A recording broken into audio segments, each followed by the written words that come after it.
not on. I don't know. I can't see. I ain't got no screen. Oh, it's not on? No. Hold up. Huh? I can go. Is that what it was? Should have just done. That weren't technical difficulties.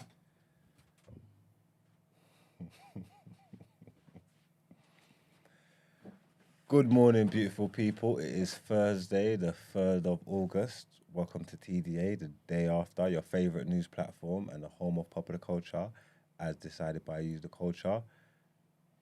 I big up my son. It's his birthday today. Jeez. 4 years old.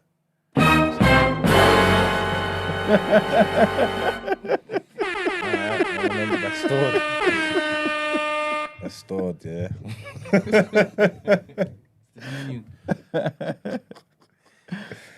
But yeah, as always, we are brought to you by the best. You know, it's a two-man show this week.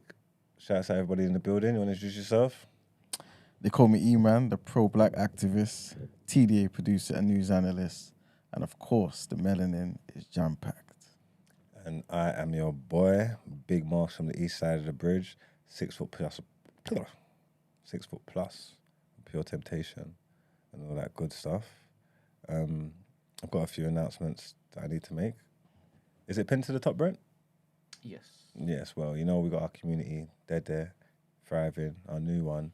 Still got the mighty community going, but we got one on Twitter now as well. Or, yeah. Yes. Yeah? Yes. Click it, man. Pull up, join. Man, that's about it. How you doing, man? I'm all right, man. I'm all right. I can't complain, you know? Yeah. Everybody all right? You all right over there, Brent? I am fine, thank you very much. Throwing shade on my son early and thing? That wasn't.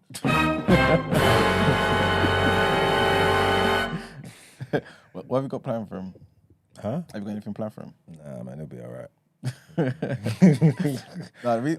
got Yeah, I'm going to take him to one of them spaces, kid Okay. things. Once I leave here, I'm going to go make him run his energy up and thing. I'm going to go and, I ain't even swear out his present yet. But he's only 4, so he ain't going to remember that he didn't get it on the day. Oh, yeah. Innit? They ain't going to remember. Yeah, he ain't going to clock. But then again, he's got a good memory, though. Or maybe I'll just give him something and tell him that's the present, but it's not really the present, then I'll give him something else. That's true. Then there's 2 presents. Yeah. 2 presents? Yeah, then he's going to really love me. Mm-hmm. Yeah. Because I was going to say to you, I went to one of them bouncy castle things, but it's in Barking, innit? In their park, right? And it's like, I can't remember what it's even called, but it's like it's an outside one. Okay. And it's long, right? It's a bit pricey, in my opinion, anyway. But I think it's like £6 or something. It's like £6 for the kids, £8 for the adults, and that. So it adds up, man. Anyway, but yo, it's like a proper cardio workout, man. Because you have to get involved as well. You don't have to, but I was involved in it, and I was doing all the Send me the thing, man. I'll take him there, man. You'll like it, man. That sounds lit. Do we still? Oh yeah, we still got that discount code. Do you normally kind of find it hard to find things for your children to do? Do you feel obliged to do it also? To go? to do stuff for them? Well, obviously you don't live with me, innit? So when I got him, I want to do something. So I don't just want him sitting in the yard, just wasting away and not doing nothing. So I try to find activities and things to do with him, places for him to go, things for him to do and all that. Just stimulate the young mind and all these things. Yeah, man. It is one of them things. I always get pressure to be like, oh, let's go and take her here and all that stuff. But there's like a kid space near us, innit? So we got like a subscription. So what was that? That wasn't your child talking? No, that was the trouble and strife. What did you say, Mike? The trouble and strife. Oh, you repeated it. Okay. All right. It was funny, man. No, but it's like a kid space near us, innit? So we got like a subscription thing. So you just go there anytime you want and just tell them ahead of time. And there's a few parks and that. But every now and again, because she don't go nursery on one of the days, and she goes 4 times a week. One of those days, if I'm about as well, then we'll just go and do something as well, innit? So, but yeah. It's good to keep them active, man, and expose them to stuff. Yeah, but yeah, you just got to learn to just do activities and find things. But it don't always have to be like anything like that. Like the trip to the supermarket can be very entertaining. It's true, Trust me. they love it, man. Yeah, for real. Take it to the supermarket, we go shopping, man. I'm gonna go and buy something, pick up a little tire thing. Yeah, it's just about spending quality time, really. That's it. But yeah, are we still promoting? No, we are still promoting because we've got the discount code for Temple. Make sure you go to www.temple, that's tmpl.care/the day after. I think we got 15% off for you. Yep. Yeah, it's good stuff. I used it again today. Can you tell? Oh. You know what it is? I'm scared that it's gonna like start. You know, like when it starts activating and working, then it's gonna get like worse before it gets better. Okay. Do you get what I mean? Because obviously, if there's anything troubling in there, they wanted to impurities and that. Do you get what I'm saying? Yeah. But it feels good though, man. Can't lie, man. Make sure you get it, man. Make sure you take part. So we've got some questions here today. I don't know if I'm going to read out one of them. I'm your side. I'll have to get into it after. What is one thing you are willing to die for? Or two. Family and certain beliefs I have. Yeah. Certain beliefs, yeah. Because some beliefs, yeah, like you can you don't need to die for them, innit? You can kind of come back. You know what I'm saying? Because it's kind of like one of them things where, you know, like for example, there's certain beliefs that you may have, right? And it's like, cool, you may allow yourself to go to prison for it, right? Because it's like, okay, after 5-10 years, you come out, right? But there's some beliefs that's like, cool, you're gonna die for this. There's no coming back. You know what I'm saying? So not every belief is the same. Basically, is what I'm trying to say, innit? So you're saying you wouldn't die for Jesus? Well, yeah, of course. Why not? Oh, is that the belief that you would die for? Yeah, but in what way though? I don't know. What belief would you die for? Certain beliefs that maybe require me to allow something in place that I can change, right? Even though it costs my life, right? But something that I can change that I think will affect my people. You know what I'm saying? So let's just say I was in that position, right? And for example, if I allow this thing to go ahead, maybe I'll profit from it and things would be just continue as they are. But if I really believed like, yo, no, this is going to further subjugate all these millions of people, it's going to mess up our future, right? But it's definitely going to be a risk. I'm okay with that. Do you think you would ever stop fighting for people who may not want you to fight for them? I don't think so, you know, because I've got to the point where I've realized that a lot of, and I don't say this I try not to say this in a bad way, but a lot of our people are finished, innit? And I've realized that, I realized many years ago that not all of us can be saved, innit? And so you're not doing it necessarily for everybody. You're doing it for the people that believe in your ideals, that share the same ideals, and that will take it on and do something with it. Because when great people or people who have certain ideas that they're willing to die for die, other people spring up too. You know what I'm saying? So it isn't the end. It's just something that continues. And the hope is that at some point in time, you know what I'm saying, it kind of galvanizes and the majority can benefit from it. And if it is that you grew up in your country and you didn't touch down in the Western world, the people you die for would just be your tribe. It wouldn't be all black people. Not necessarily, because back home, people you'd be exposed to certain ideas. Look at Fela, for example. He is a typical Yoruba man, right? Well, was, you know, when he was young, but then he got exposed to certain ideas, civil rights. You know what I'm saying? That kind of just took over everything for him. So he kind of targeted the Nigerian government and spoke about the mistreatment of all Nigerian citizens and stuff like this. But a lot of his music, a lot of what he was saying was also to benefit all of Africa. And, you know, blacks in the diaspora. All right, thanks. What you want something from me? Flow father. Maybe just my family, man. That's the only thing I can think of. I see people in the chat saying that they wouldn't die for their family. It's sad to think that the dynamics of your family set up like that you don't care about them enough to put yourself at risk for them. But obviously, each to their own. And I hear that. Don't think I've got any beliefs that I'll be willing to die for. I'm sure I can compromise those. Because I want to live. Yeah. You get what I'm trying to say? I'll live to fight another day. I'll come back. But I think the only thing I can think of off the top of my head is my family members. Not all of them. But the chosen ones. You get me? The chosen ones I'll definitely do it for. And not necessarily like that, but put myself at risk of dying for them. Like, you know, like jump in front of a bullet or something like that. Like, you know, I might get grazed though. I might not definitely go. Yeah. You get what I'm trying to say? Yeah. But I'd lay it on the line for my loved ones. So that's what I can think of. Cool. What about you, Brent? Definitely the people that I love. But secondly, I think maybe ideals. For example, I don't know if it's the right word I've used. So let's just say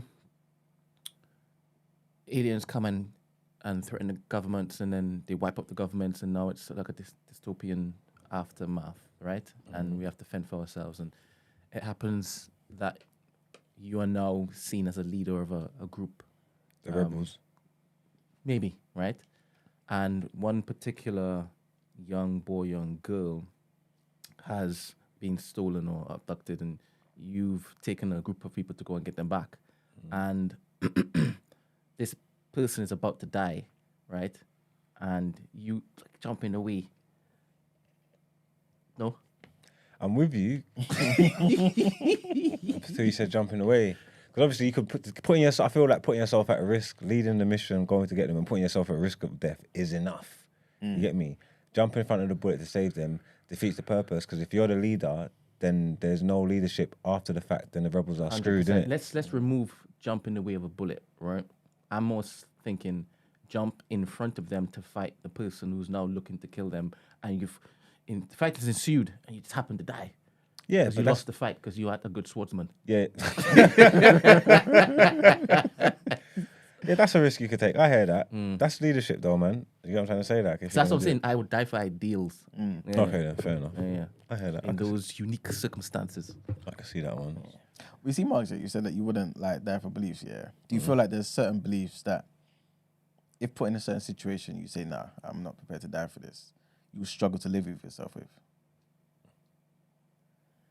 Give an example. I don't know. I'm stubborn in it, so I can see if I don't know what I'm thinking off the top of my head, because it will always have to be extreme. But I suppose there could be a situation where someone's telling me to do something or something. I'm like, fuck this, I ain't doing it. Okay. You get what I'm trying to say? Like, come what may. You get me? Like, I ain't doing it. So Okay. I don't know what I don't want to think. I can't think right now, but I could. I know myself. I can see myself. Yeah, there's things that someone could try and say do something. Like, nah, brother, man, you're just gonna have to. You're just gonna have to do it, man. You're just gonna have to kill me, man. Fuck this shit. So, no, you're right. I will do it. There's another question that Brent put here. He wants to blame on Bard. It says, what is the correct etiquette when someone invites you to a once-in-a-lifetime performance? Do they need to remind you about it knowing you don't have a digital calendar on your phone? Care to elaborate on that, Brent? I think that I happened upon a slight made to a friend of yours by yourself. And I found the conversation interesting because he assumed that you would be there and you were basically blaming him for not reminding you about it. Yeah, so I just wanted to put it into the room, to be honest. How about you, Manya? Do you know what it is? I don't expect to be reminded. But again, it depends. But you're saying a once in a lifetime. Yeah? Yeah. Then there is, and I see it as a once in a lifetime too. Yeah. You place so much value on it. Yeah, then I wouldn't expect them to remind me. You know what I'm saying? It's kind of like the boxing. I didn't even know what to do remind me. So you turn up? Yeah, of course. All right, because you prioritize your friends' like performance. What do you mean? So it's their performance. It's not a once in a lifetime thing. It's once in a lifetime performance, he's saying, isn't it? Okay. I didn't know the dates, bro. I've shared the stuff. I've shared the thing. I'm not absent-minded. I don't know the date. You know what I'm trying to say? I know it's coming up. I see the thing. I see the flyer. I'll post it. Yeah, it's lit. This is what we're doing. I don't know the fucking date, bro. You know what I'm trying to say? Was the date on the poster? Maybe, but I ain't even looking at that shit. I just retweet it and repost it. Just put it. I don't know the date. I don't know the date. If you asked me a few days ago what date is my man performing that thing, I'll tell you I don't know. You know what I'm trying to say? I don't know the date. So when the date comes up and it's happening and it's doing it and I'm seeing it, I'm like, oh shit, right, I didn't even say nothing. You get me? Obviously, this is an important thing to him. If it's important to us, he's thinking man should be there. But I don't know the fucking date. So I don't know what you want me to do. If you wanted me to be there, you would have said something. That's how I feel. That's just how I am. So you get me? So he should have reminded me, man. But do you feel like, because the date might have been on the flyer, innit? It was on the flyer. It was definitely on the flyer. The date was definitely on the flyer. So if you're retweeting it, yeah, and I've seen you retweet it, yeah. Yeah. Surely I'm thinking you know what the date is. Nah. Why though? Cause I just retweet that. I didn't look at it. I don't know what the date is. So you just tweet it. You just retweet it because support whatever. Yeah, let other people say it. Let me see the date. Go buy tickets and that. I don't know what the date is. I don't know about none of that shit. I don't know what the pattern is. What time we go in. What time we move in. Where is the text? I would have been with you. You ain't give me none of that information. Where should I buck you? Then if that's the case, what was I just supposed to turn up and go into the crowd? So I weren't gonna buck with the civilians in Gen Pop. So I weren't gonna do that. You know what I'm trying to say? So what time was we meeting up to thing and go? Like, how's I gonna get backstage and all this kind of stuff? Like, what was the pattern? I don't know. So if you didn't shout at me, you don't tell me. I've had my events, you know what I'm trying to say? And I make sure anybody I want there is there. You know what I'm trying to say? Because with my first ever event, I could show you, you can watch the videos backstage. Guess who's there with me? Geordie. How the hell do you think he got there? So, you get what I'm trying to say? We communicated on the day and stuff. You get what I mean? Yeah, I get you. So it is what it is, isn't it? I don't hold it against him, but he's saying I'm not going to take 100% of the blame. I was like, I'm never going to take 100% of the blame. Why the hell would I take 100% of the blame for? You didn't even shout at me like, this is crazy. Like, and again, obviously, I probably just doing it to my own standards. When I'm doing stuff like that, yeah, I don't leave it to chance. The people that I want there, I don't have no pride or nothing like that. The people that I want there, I'm going to shout them and make sure that they're there. That's just the way I roll, innit? That's just the way I move. Everybody's different, which is granted. I don't hold it against it. There's no problem. I missed it, innit? It is what it is. But yeah, I don't know. Obviously, yeah, maybe it's my fault for being absent-minded and whatnot. Because like, I'm guessing he didn't invite nobody there. Specs remembered the date. Specs went. You know what I'm trying to say? So there is some kind of accountability that I need to take. But I'm not 100%. No way. You get me? He's got to look in the mirror too. He needs to be better. All right. What, am I wrong? Did you? Yeah, you are. But did you? No, I ain't. The whole chat thinks you are. I don't give a shit what anybody thinks. I don't give a shit what no one thinks. You get me? You could all be wrong together. That's fine. And I'll just be over here and just be right. Did he tell you when the Bristol one was? Only after I spoke to him yesterday. And does he need to remind you about the Bristol thing? It doesn't matter. I've got something to do that day now, so I can't go anyway. All right. But if you did not have something to do, would he need to remind you again? What? Now we've had the conversation. Well, yeah, we'd have to shout me. Where am I going to buck him? What are we going to do here? Like, yes, man. Like, knowledge is power. Communication is key, man. Like, yeah, like, shout me. Like, what the fuck do you think this is? Yes, you'd have to shout me, man. Come on, man. And again, I just treat people how I like to be treated because I'll shout you. If I knew this was going somewhere in the morning, rest of the day, I'm going to phone you. This is what I'm going to do. I'm going to communicate. I'm just going to expect people to be psychic and just, you get what I'm trying to say? Standing there twiddling my thumbs. That's not how I roll. So everybody's different. But it's so troublesome. Oh, yeah. But yeah, man. You could all be wrong in the chat. That's fine. If you don't ever want me to be anywhere, you want me to do something, you better remind me, boy. You're going to be fresh out of fucking luck. But this is what I was saying. I was saying before we came on air, and obviously I changed my mind as to what I would be doing. If I know that you're not good at remembering stuff, if I know that you don't have a diary that you adhere to, I would keep on reminding you, knowing full well you need that constant reminder. I don't care if it is that you feel remedial after the fact. Yeah. I don't mind. If it is I want you to be there, 100%. Yeah, and I'd appreciate that. And that's why, and then I'll be there. You get me? Because I just want to support. I'm happy for him. It's a great moment and all that. But this is your moment. You get me? I just want to be in support and all that. So we don't feel the same ways about it. It's not on the forefront of my mind. I've got my own shit going on that I'm working on, promoting. We're all busy and doing stuff. You know what I'm trying to say? Like, my shit's at the forefront of my mind, innit? So it's not my fault that I forgot or whatever. Because that's literally what happened. I forgot. I was thinking around and I saw it. I was like, shit. I'm like, bro, what? That's tonight. No, that's brazy. He didn't even shout me. This is nuts. That's the first thing you... That's the first thing I went to. Oh. This nigga didn't even shout me. That's crazy. Because where was I supposed to buck you then? What was supposed to happen? How was I supposed to get in? Has So my name down? You feel bad. I don't have no information about nothing. You feel bad that he didn't remind you. Not that you weren't there or you missed it. I don't feel bad about nothing. I don't have remorse in these things. I just feel like he should have reminded me, and I would have been there, supporting him, championing him like I always do. Because he's one of my favorite rappers. You get me? It's not. This ain't. I don't feel no. This ain't nothing to do with me. I believe you. Yeah, I believe you. I hope you do. I believe you. Like this ain't got no regrets. Like, this ain't got. As far as this ain't got nothing to do with me, brother. You get me? So yeah, we'll survive, man. we'll move on. We'll do more shows, and I'll be there. Supporting him, championing him, as I always do. Like I said, he's one of my favourite rappers. That's got nothing to do with him being my brethren. Like, I think he's so dope. And I'm happy for him as well, man. So congratulations, man. Shouts out Geordie each and every time anyway, man. He knows I love him, so that's it. So, yeah, man. Let's get into some headlines then. Let's do it.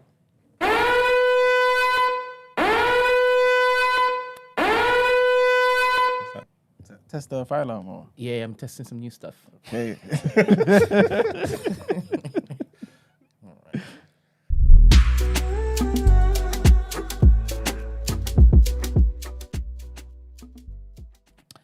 All right, so our first headline, some sad news, man. Hopefully, they repair themselves and whatnot. But Canada's Prime Minister, Justin Trudeau, and his wife, Sophie, are separating after 18 years following meaningful and difficult conversations. The couple said they would remain a close family with deep love and respect in an Instagram post. They were married in Montreal in 2005 and have 3 children together. And in a statement, Mr. Trudeau's office said that while the couple have signed a separation agreement, they will still make public appearances. The statement also said they've worked to ensure that all legal and ethical steps with regards to their decision to separate have been taken and will continue to do so moving forward. The couple have asked for privacy for the well-being of their children. It also says in the statement, we remain a close family with deep love and respect for each other and for everything we have built and will continue to build. They have been seen together publicly less frequently in recent years, though they attended the coronation of King Charles III together in May and hosted the US President Joe Biden in Canada in March. Next headline takes us to Brazil, where police raids targeting drug gangs in 3 Brazilian states have left at least 43 people dead. In the latest operation in Rio de Janeiro, police said that they returned fire in a shootout in the Complexo da Penha area, killing at least 10 people. Earlier, 14 people died in clashes during a 5-day police raid in the Sao Paulo state, dubbed Operation Shield. And in the northeastern state of Bahia, which, by the way, is where there's bare Yoruba people there. But anyway, that's another story. Officials say that 19 suspects have been killed since Friday. 58 people were arrested during the operation in Sao Paulo state, which began after a special forces police officer was killed on Thursday. Police seized 385 kilos of narcotics, as well as guns, and this according to the local media. The operation in Guarujá was criticized by Brazil's Justice Minister, Flavio Dino, who said the police's reaction was not proportional to the crime committed. And during the interview on Tuesday, Sao Paulo state governor said that 2 police officers were among the 14 people killed during clashes. In Rio de Janeiro, a drug trafficking kingpin and a trafficker were amongst the 10 people killed on Wednesday, again according to local media reports. 4 others were injured, including a police officer. And the last headline, this is kind of like an update that we spoke about, I think last week or 2 weeks ago, where North Korea, now anyway, they've confirmed custody of Travis King in its first response to requests for information on the US soldier's whereabouts. So this is that US soldier that something happened to him in North Korea pretty much, and now he's basically in custody. So the 23-year-old private dashed across the border from South Korea on the 18th of July while he was on a guided tour. The UN command refused to elaborate on the response in order to not interfere with our efforts to get him home. That's what they said. However, the reply indicates that Pyongyang could be ready to start negotiating. The UN command, which polices the demilitarized zone, the DMZ, had sought information on Private King using his direct phone line in the North Korean army in the joint security area. The North Koreans had previously acknowledged the request, but it's the first time that they've responded, confirming the US soldier is now in their custody. North Korea had not publicly acknowledged custody of Private King prior to this. Before he crossed the border, Private King served 2 months in prison in South Korea for assault charges. He was then released on the 10th of July. He was supposed to fly back to the US to face disciplinary proceedings, but he managed to leave the airport and join the DMZ tour. And then from that tour, he just pretty much escaped, crossed over the border, and now the North Koreans have got him. So yeah, that's the update on that, and that's it for the headlines. All right, then let's get into what you saying topic of the day.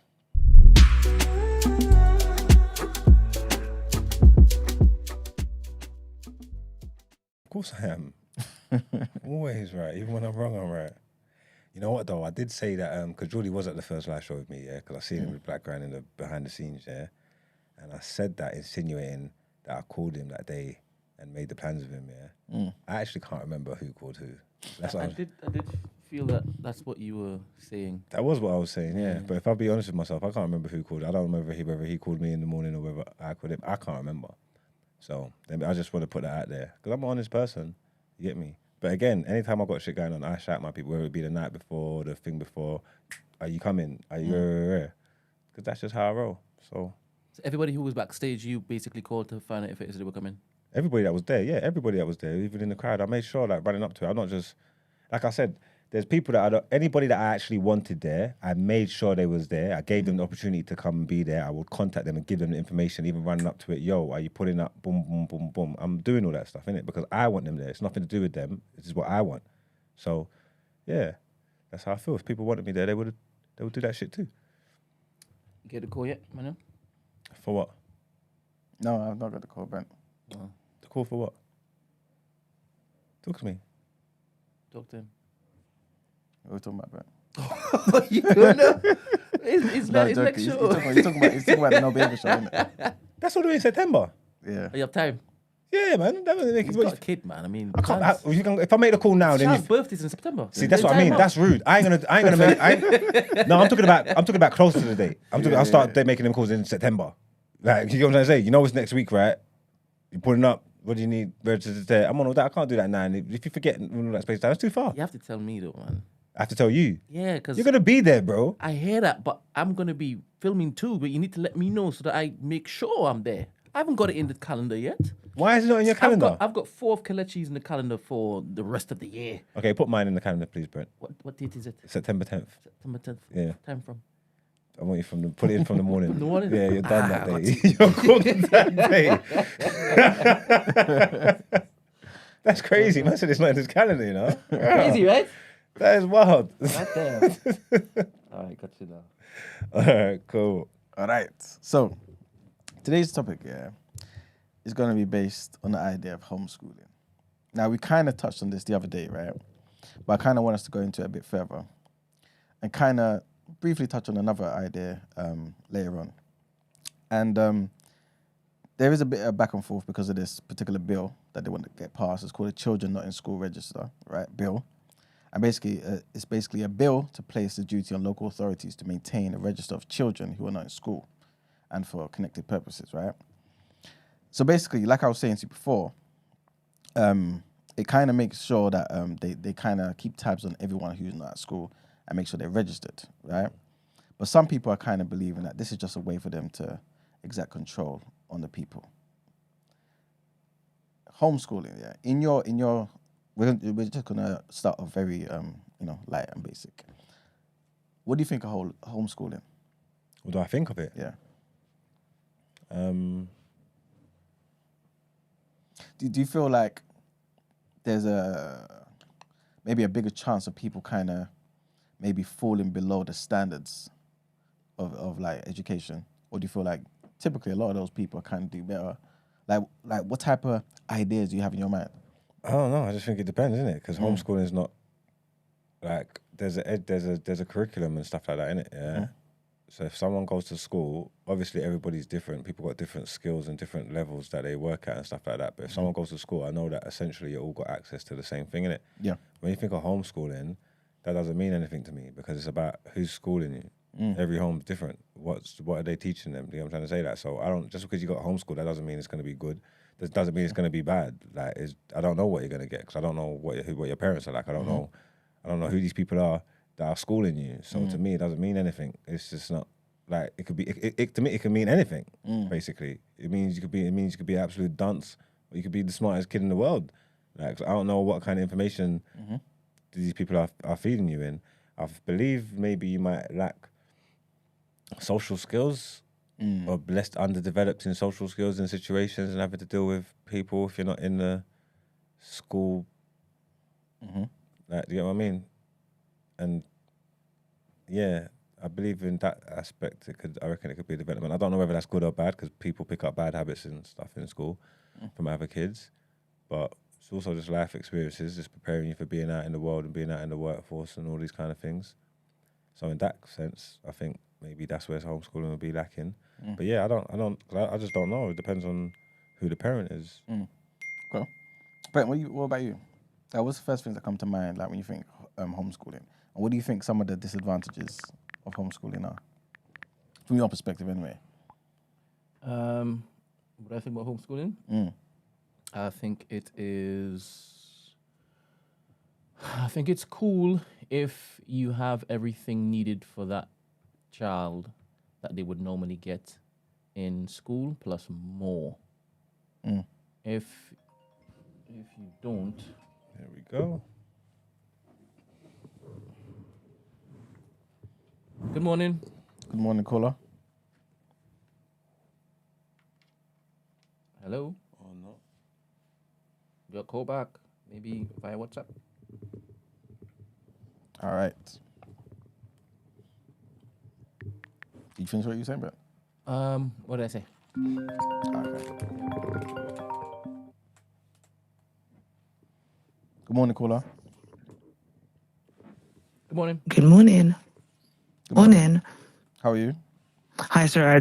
Good, thank you. I wasn't sure where I am based on the live, but I just wanted to touch upon the academic and social side based on Marv's comment. Sure. When you homeschool, from the little I know, when you homeschool, they actually send you a curriculum, number one, and you have to kind of show that you're doing those things. And typically, from all our experiences during lockdown, homeschooling is hard. And we all gave up. Most of us gave up. Talk less of those who are actually doing it full-time post-lockdown. I have a friend who homeschools and the child is 8, but they're planning on doing their GCSE maths by 11 and aiming for an A star. I was like, yeah, sure, you're going to get a C, right? She goes, no, we're going to get an A star. And she's planning on, there's a homeschool community, so they're not doing it by themselves. So they ask and get advice from people. But she was saying that they're going to knock down the GCSEs subject by subject. So once they get maths out of the way, then they can do English GCSE, they're not going to do so-and-so GCSE.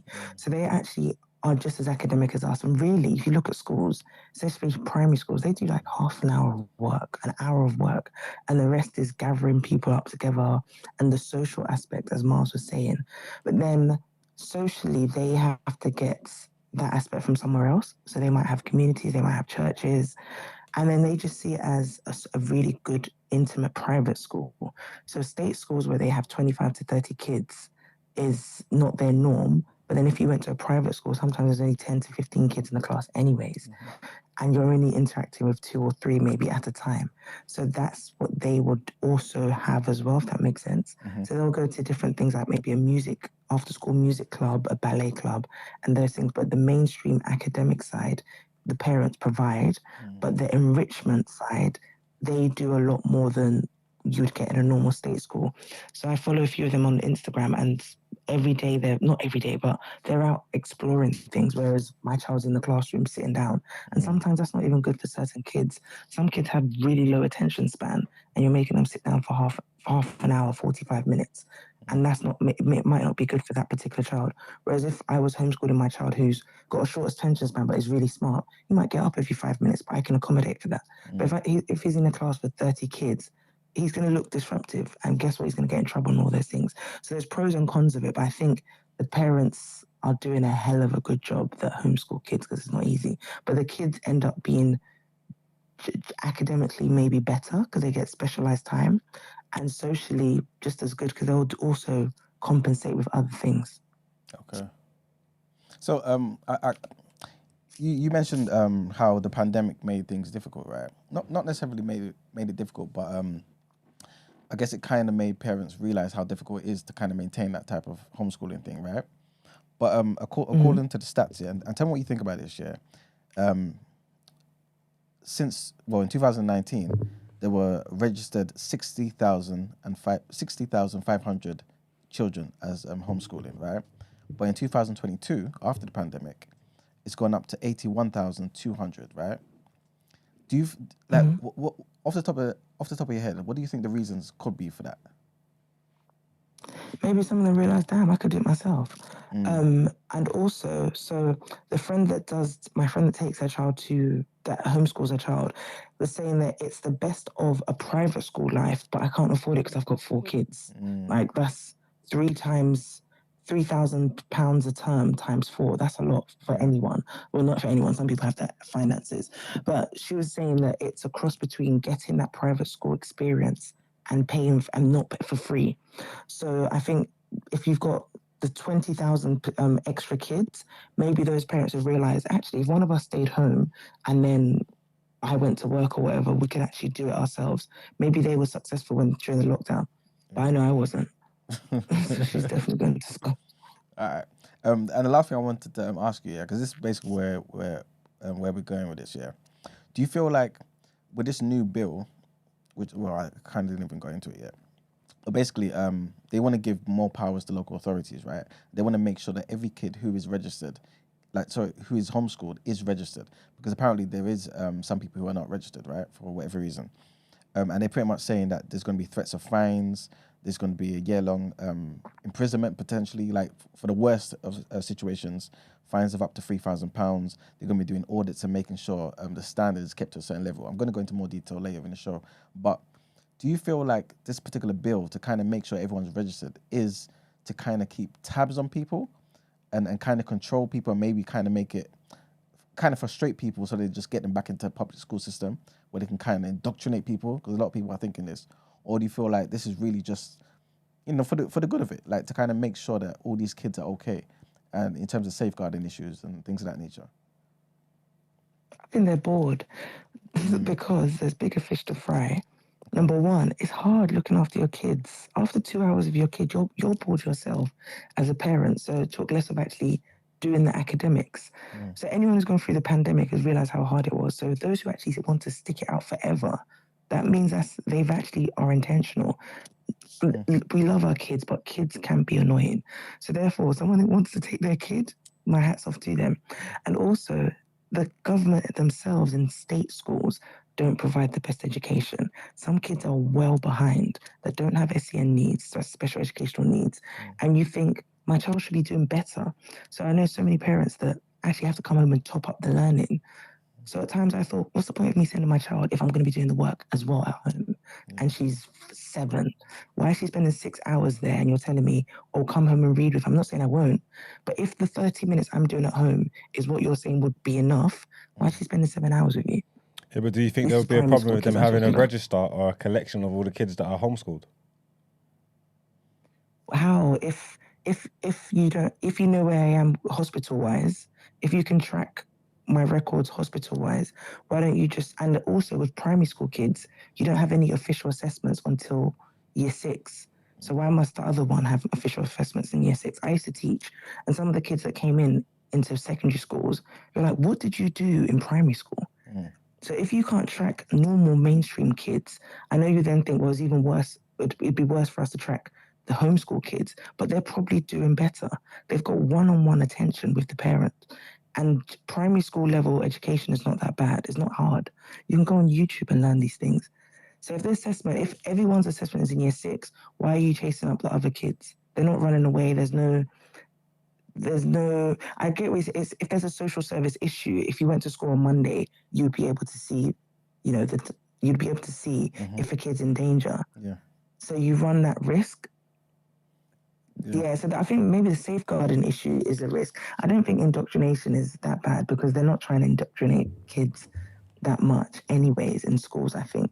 I think that's a fear mongering that we have as an external, like just from the outside news. They're not that, no, I don't think it's that bad. Okay. Indoctrination with things that we don't agree with. Okay. Makes sense, I just man. think maybe they just want to avoid the risk of, God forbid, something happens to a homeschool kid. I don't know much about the bill, but if something happened and then they weren't well prepared, and then, well, they'll get the backlash of, you didn't do enough to prevent this from happening. I think that's all it is. If there's an increase, you can see that 20% increase, 30% increase, that means the increase could get better within people's local surroundings. That could also double. So therefore, they'd have to have parameters to prevent any eventualities from occurring. Just covering their backs, which you would do. Baby P, if they'd covered their backs, it wouldn't have been an issue. And if he had died and they weren't negligent or liable, it wouldn't have been an issue. Kids die all the time, kind of thing.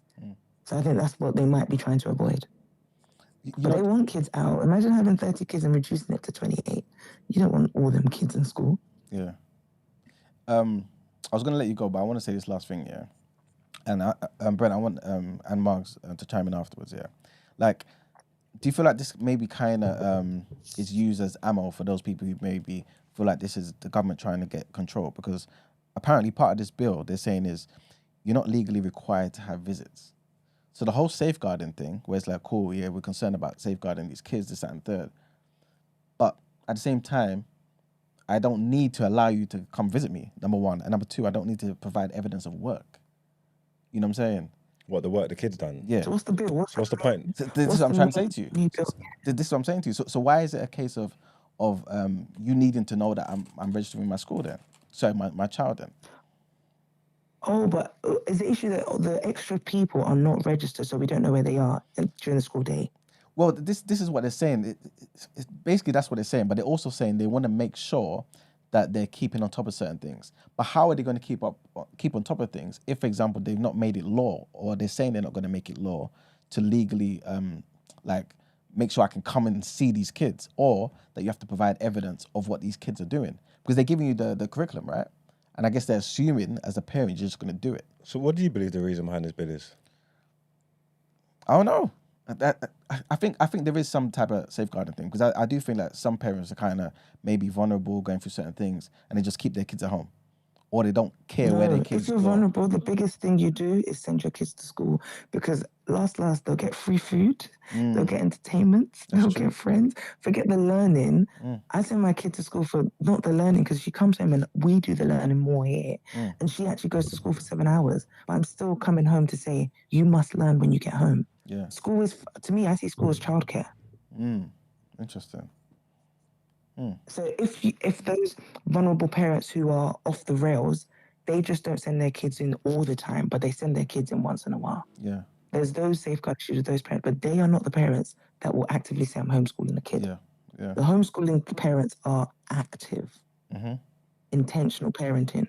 So I just think it's like when you get car insurance and they give you 57 pages to read, just in case you mess up, then they can say to you, look, we said it in the pages. Yeah. So similarly, that means you have to employ people to now come and do safeguarding checks on the kids. That's too expensive. But once they write the bill, God forbid something happens to a child that's homeschooled, no one can talk. Yeah. Yeah, you might be right so about many that. loopholes in that one. Okay, makes sense. Thank you very much. Caller, the people want to know who you are. Who I am? Yeah. I told them that you didn't want to share your name, but I guess they were... Oh, no, I don't mind. It's Jackie. Okay. Cool. Big up, Jackie. Yeah. Hold up. That's the one. Thank you very much, Jackie. Thank you. Bye. Bye. Okay. So Jackie's saying it might just be one of those things where it's just covering their back, innit? And not really that they care to I guess, get up in your business. You know what I'm saying? I think I just want to keep. It's just keeping tabs on people, innit? I just want to keep tabs on the numbers. They know how many kids are in school and stuff like that, and they just. I don't know. Maybe it's not. I don't even know if they're even doing enough due diligence like that. But I'm saying maybe the numbers ain't adding up for the amount of kids that have been born to the amount of kids that are in school, and they just want to know where the rest of them are or something. Maybe. Yeah. Another call. Good morning, caller. Morning, my brothers. Jeez, what you saying, man? You right? Use it right that time. Yeah, that was funny. I love that. Yes, friend. No, man, I have to call him, man. I have to disagree. School is literally an indoctrination process. That's the whole point of school. Like, they send you there 8 hours every single day. They tell you all these philosophies, especially nowadays. Like, your kid comes home and tells you they don't want to be called Mike anymore. They want to be called Maggie. Like, it's literally an indoctrination process. Give your kid a clap. Let them go and tell the teacher, and see how quick social services turn up at your door. Yeah. Like, the whole process is indoctrination. And even then, I say that I've got a brethren. He's paying like $900 a month, yeah, just so his girl can go and earn $1,600 a month. Yeah. Because she doesn't want to stay at home with the youths. That's the only real reason where it is. It's nothing to do with even the financial aspect of it, because they're not actually earning enough money for it to make a difference per month.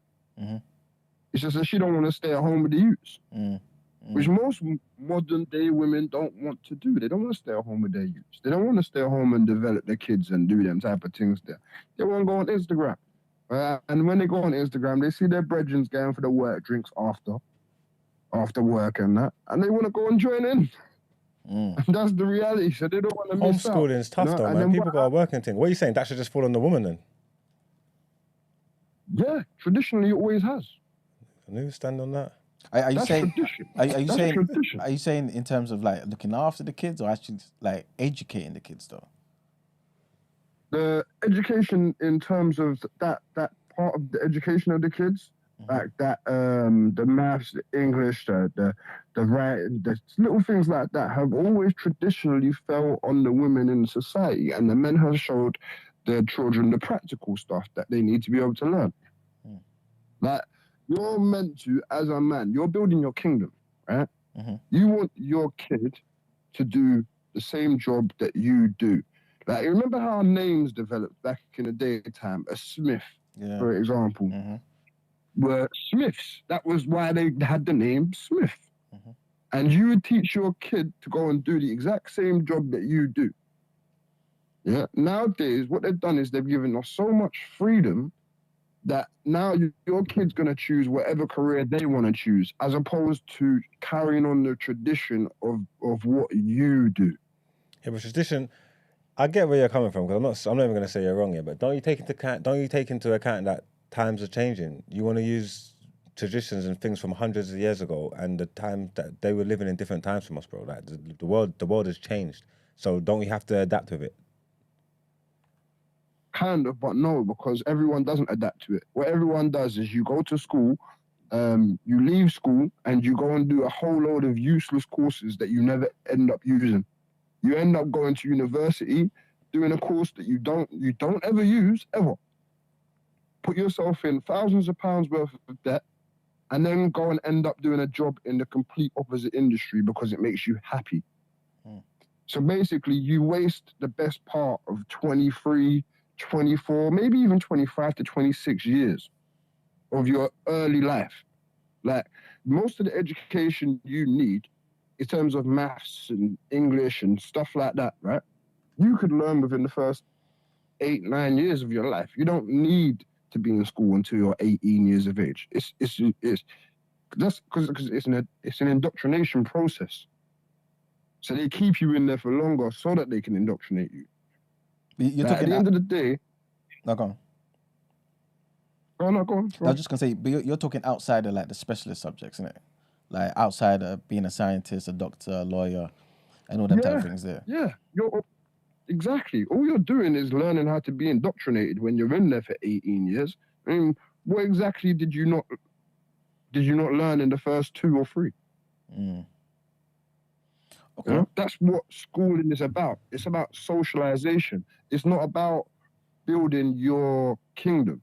And if you're building your kingdom as a man, even though I get what you're saying, Marks, yes, it's hundreds of years ago, but you have to understand that they put that in place so that you don't get powerful. Because if you have kids and your kids don't follow in your footsteps, like for me, every kid that you have adds to your power base, right? Now you have more people who can do more jobs, and now you can become a bigger family. And if you go and look at rich people and actually see how rich people live, they don't let their kids just pick whatever they want to do. You carry on the tradition, because that's how we get power. If I give my kid away to the government get power, because now they've got another pawn. It's funny you say that, yeah, So because it's funny you say that because where I want to take the conversation a bit after this year, you've kind of touched on something. So I don't know, maybe you might need to call up again, right? But someone's asked, yeah, or at least said, are you not underestimating the benefit of a 2-income household? Because if you're working now and the missus is working, surely you can maybe do, perhaps anyway, like do more for the kids and maybe kind of get them to different things, expose them to different things, which kind of adds to their education and gives them more tools that's a great point. in the world. That's a great point. A 2-income household is fine, but here's the thing is, no one will ever pay you more than you pay yourself. Your job is a job. It's limited. It's not a long-term career. So what you're meant to be doing is you're meant to be building businesses at home. Your missus should work within your business, and your kids should work within your business. That's how you get power. Otherwise, you're just going to go to work for a flat wage. You hit a ceiling in every single job that you go into. The long term of it is that eventually they will fire you because it's a job. They'll give you a watch and they'll say, bye, mate, thanks for your service. That's the reality. But you build yourself a career, you build yourself a business, and you have your children and your family working within your business structure, you can go as big as you want. That's true success. Because no one can't ever fire you. No one can't ever give you that P45. Yeah. You understand? You can put your kids in there from as early as they want. Now they're receiving your indoctrination. Now they're receiving your message. So now they learn your family ways. And that's how you get these rich families. Go look at the Rothschilds, man. They don't just let their kids go and do whatever they want. Yeah. They don't. Because you're going to go and do foolishness, especially, which is what most of us do for the first 20 years of our life. We go and do courses in humanities and sociology and then get a job in an office doing admin. Like, it's foolishness. Like, it's a waste of time. But the thing is that most, and even like I said to you earlier, my brethren, paying $900 a month for his girl to earn 16. What are you coming home with? That's before tax. Yeah. So what are you actually coming home with? No, what this is really about is that you're bored and you don't like missing out on the socialization. And especially for women more so, because women are more social creatures than men are in the first place. I hear you. Like, just look around. I hear you. Just look around. Tradition is there for a reason. You understand? Working within your own family unit and your own family context there's strength behind that. Yeah. Otherwise, all you're doing is making more government pawns, and ain't nothing good about that. I hear you. Okay. Anyway, that's my call. Okay. Last one before you go, Kevin. Yeah. Let's just say there's a situation where you've got a family here, and the man earns less than the woman, significantly less than the woman. Like, using your example, would you be okay with that family saying, you know what, you as a man stay at home, for example, right, and educate the kids, while this woman makes more of the money, so that obviously we can kind of lay a foundation, maybe get another property, put that into something, start a business like you're saying, and then eventually all of us can kind of just be self-employed? Or do you feel like, in terms of tradition, the balance needs to be the man is out there working and the woman is maybe better at educating and nurturing the children at home? I don't think that it's a case of being better at it. I simply think that that's our natural inclination into certain roles. Okay. And if that man's at home doing that, then he's not being a man. Like, get up off your ass, innit? Like, as far as I'm concerned, a man should be spending the majority of his time chasing after these endeavors. That's your role. Like, we don't get respect for not achieving as men. So you have to be pushing all the time. And if you ain't, if your woman's earning more than you, then do more. So what are you going to do? The self-sabotage thing? You can't do teamwork. Obviously, ideally, you would want to, like you're saying, to have that man role and be doing what you're doing. But the situation where you're in is the situation that you're in it. If your missus is earning more, yeah, on leadership, you're a smart man, you can educate and you can play the role that you need to play to fill in the gaps. You wouldn't do it. You'd self-sabotage the family just because of gender roles and shit. Oh, no. Personally, I would say that, like, if she's earning more, then she's earning more. But you have to understand this again. When you send your woman into work every single day, she's under the leadership of another man. The other man will push his ideals onto your woman. The same way when you send your kids to the school, they will push their ideals onto your kids. Like, as a man, you're creating a structure that you want your team to win within. So I wouldn't want if you want to really work, you're gonna go and work. But I would prefer for you to come and work for me. You're gonna go and do majority of the time it's admin and shit. Anyway, let's keep it 100. Like, I prefer for you to come and work within my business and build that, and we can all do the same thing and get that money together. As opposed to you coming home and talking to me about your work husband and the book that your work husband gave you this week. I don't, you know what I'm saying? I know you're laughing because you know it's a true thing. Like you're literally sending her away to get the same indoctrination, and then you're sitting there on the table, sitting there talking, and she's talking about Steve and the work and the book that he gave her, and how it's a really good book. And you know it irritates you as a man. As a man, you're sitting there thinking, fuck Steve. But we are where we are, and we have to be quiet and hold that, innit? You know, you man are thinking the same thing because it's true.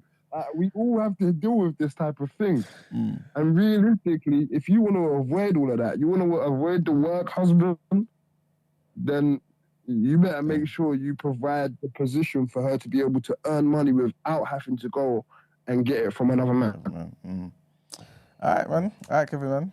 You hear what you're saying, man? Some people are waiting in the comments, Kevin, man. All right, man. Appreciate the call, man. I'm sure they are. In a big one. Like we kind of touched on yesterday, all right? And Brent, I want to hear your views on this, yeah?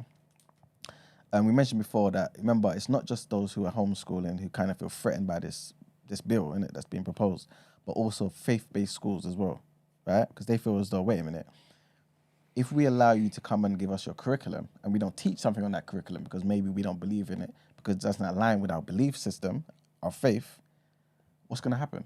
You know what I'm saying? Like, where should the line be drawn, right? And again, I was watching this particular thing. They singled out, they didn't single out. They went to the school to interview the head teachers there, who are rabbis. It's called it's called Hamilton in North London, right? And they were pretty much saying that they feel like this is going to be an infringement of their rights going forward. This is how basically the government is going to prevent them from actually practicing Judaism in the way they want to practice it. You know what I'm saying? Do you feel like they have a point? Or do you feel like, look, this is above the religious thing. This is really just about the children and making sure that they can function well in modern Britain? When they're talking about their religions and their education, it's probably just all the stuff that's seeping into the education now. Like the sex education and the gender dysmorphia stuff and all that kind of things. It's probably because it's probably that kind of stuff that they're making part of the curriculum that they're going to have to teach, that some of the religious schools are just going to not want to teach, isn't it? That's the only thing that they're having a problem with. Potentially, really. yeah. Well, potentially, I can't say it's the only thing, but to me, off the top of my head, that's the connection that I'm making it. And I mean, I suppose it's within their rights. If it's a faith-based school and that's the basis of the school, and you've allowed us to be open, that's what we run on, then we've got our beliefs, innit? So if we don't want to teach certain things, we're not teaching them. And then, obviously, if you pass these things, or if we allow you to control or to dictate what we do, then it's going to be a problem. I mean, I'm saying let them land, man. I hear them. Yeah. Brent, what do you think? Is there any test attached to the extracurricular stuff that's in the curriculum. In what way? What do you mean? Those things that Mark's just mentioned. I don't think there's no test on it. Is there? Do you do tests for sex ed? I don't think there's no grade to it or nothing So like that. they could decide to leave it out if they want to, right? And just tick it. Right? No, but no, that's what they're saying. If you do this, I don't know if they're going to be allowed to leave it out, innit? Even though it's not testing on it. I get where you're coming from, but I wouldn't know. I don't know. Are they going to police you? I think to some degree, because with this Jewish school, for example, it's actually like a school building. You know what I'm saying? Yes, it's kind of it's separate. It's a private school, right? Yeah. So do they still get policed? I think to some degree, I'm not too sure. Well, at least I think they want to start doing that. Because what they're saying is, right, there's 3 criteria. They want to make sure that everyone being homeschooled, or in this particular example being in a private school, they meet the suitable requirement. Suitable meaning there's a certain level that they have to reach in terms of numeracy, literacy, and skills for life in the wider community. Those are the 3 things, right? And so this particular school, they failed when it came to the skills for life in the wider community aspect, right? And they pretty much said it's because they didn't pay enough attention to respecting sexual orientation and gender. You know what I'm saying? So that's the area. The maths, all that's fine. You know what I'm saying? But this particular thing, they're saying, yo, we don't like this. And the rabbis are saying, yo, this is against our beliefs. We don't want to be teaching them about sex and all them type of things in that capacity. You know what I'm saying? And upon failing, what happens to the school? It could get downgraded and stuff like that. Yeah. And I think, again, I'm not too sure about this part. But in terms of the homeschooling part, I'm not too sure about the private school thing. But in terms of the homeschooling part, parents could get fined up to £3,000. And if it goes further to like a whole audit thing, what they're saying is that the local authorities' powers will be strengthened and a child won't be able to register again for the duration of their education as a homeschool student. So it'll take them out of there, pretty much. With the homeschooling, how do you police that? You're going to send people to check? How is that happening? This is what I think... just tick it in. Huh? If they're not policing it, just tick it. Yeah, that's what I'm thinking. But I think what they're saying is, obviously some people do read the small print. You know what I'm saying? They're saying long term, this will kind of infringe on our rights. Because even though they're saying you're not legally required to have visits or provide any evidence of work, it's like, why are you putting this in the bill anyway?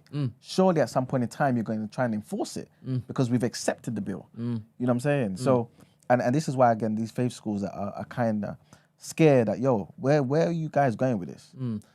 So I can answer the question if you're talking about the faith schools, because that's a bit different than homeschooling, right? Yeah. Let's just stay on homeschooling for a second. Okay. If you were homeschooling your daughter, what would you do in response to this? I know you don't like this because something's been forced onto you that you don't believe in.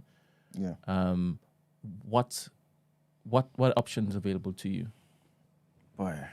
In terms of the whole sexual orientation, gender thing, right? Yeah, but you're saying you don't want to basically participate in this if a bill goes through. What can you do? I'm not too sure. This is what I'm saying to you. Write to your local MP? What is it? Boy, I think, because right now, I think this particular bill started in 2019. They were trying to get it sorted. They're still talking about it now. I think so, right? I say I think so in terms of when it started, but they're still talking about it now. Well, I think they're pretty much saying, yo, let's petition. Let's make sure that this doesn't go through. The people don't have no power. Because what are you? They're not going to be able to do nothing about it. What are you going to be able to do about it? And the majority rules, once it gets pushed through, they're going to try and... I don't know how they're going to enforce it, exactly what you're saying. It doesn't make sense. What are you going to be able to do about it? Good morning, Jackie. Hello, Jackie. Morning. Hi, I'm back again. I used to teach in secondary schools, and my daughter is in primary school, so I know a little bit about primary schools and a lot about secondary schools. However, so for PSHE, with PSHE, you can opt out of that. You've been able to opt out of that from before. When I was in primary school, there was a Jehovah's Witness. I went to Church of England school, and there was a Jehovah's Witness girl in the class. And every time we had religious studies, she would sit out the classroom. I thought they should have let her go to a different class just to play with the kids, but they just let her sit out the classroom as though she was a bad girl. But her dad opted for her to not listen to our form of indoctrination with Christianity. And also with my daughter now with PSHE, they have, when they started a particular topic, they asked us if we want to opt out. So that I think we are more scared than we need to be. We're ill-informed. So we think there's an indoctrination there isn't. there isn't an indoctrination in schools. They might tell you those things, but similar to Muslims when they go to Christian schools, because obviously faith-based schools in this country have been amazing, especially Catholic schools. There have been Muslims that go there, and they clearly come back Muslim. No Muslim child has reverted or converted to Christianity based on the little Jesus songs that we sing in school.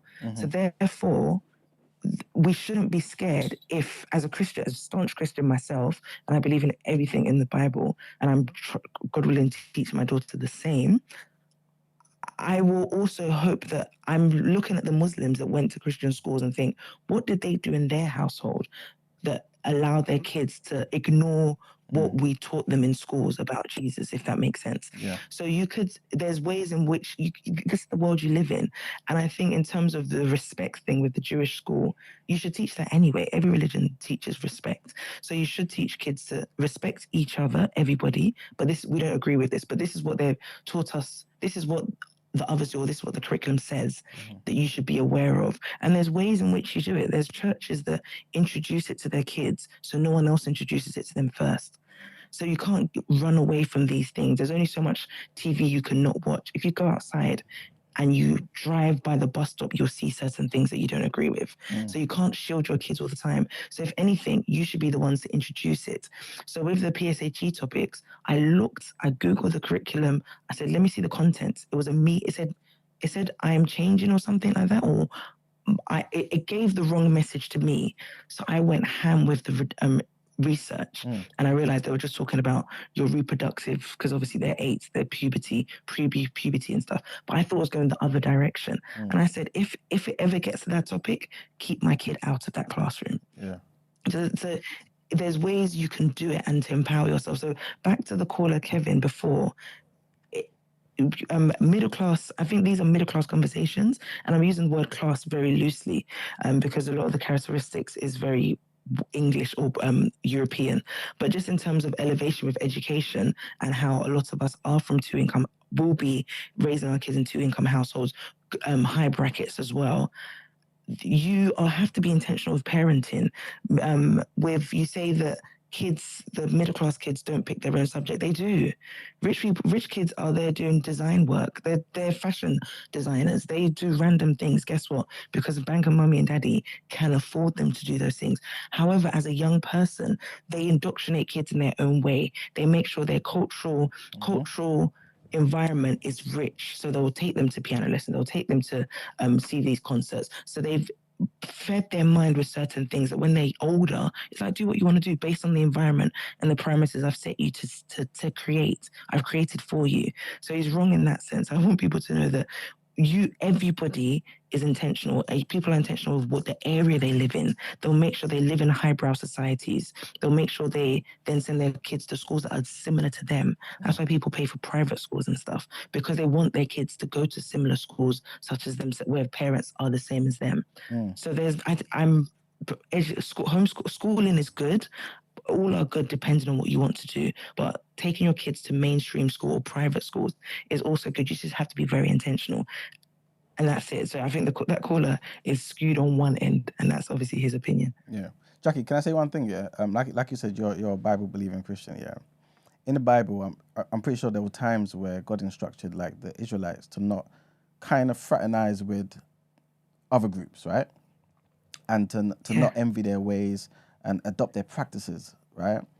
Like, do you not see it as kind of a similar type of thing where some of these faith-based schools are saying, I don't want to fraternize and mix with these other people because we don't want our children to forget who they are, number one, and number two, to adopt these practices which is not in line with our belief system. So yes, you're saying that we can kind of teach them about it, teach them that it exists, but like, doesn't that open them up to the possibility of them adopting it? Nope. Not at all? I'm learning as I'm going along, so I can change my mind tomorrow, even now. But it also says in the Bible, give up to Caesar what belongs unto Caesar, and to kind of comply with the land that you live in. So it's the compliancy, but it's also what you teach your children. It says, train up a child in the way it should go, so when it's older, it will not depart. If you rely on the school to teach your child, you failed. Even academically, Right now, I've printed off worksheets for my daughter. She's doing work now. I'm not relying on the school because she went to school for 7 hours. Yeah. We've got a tutor outside.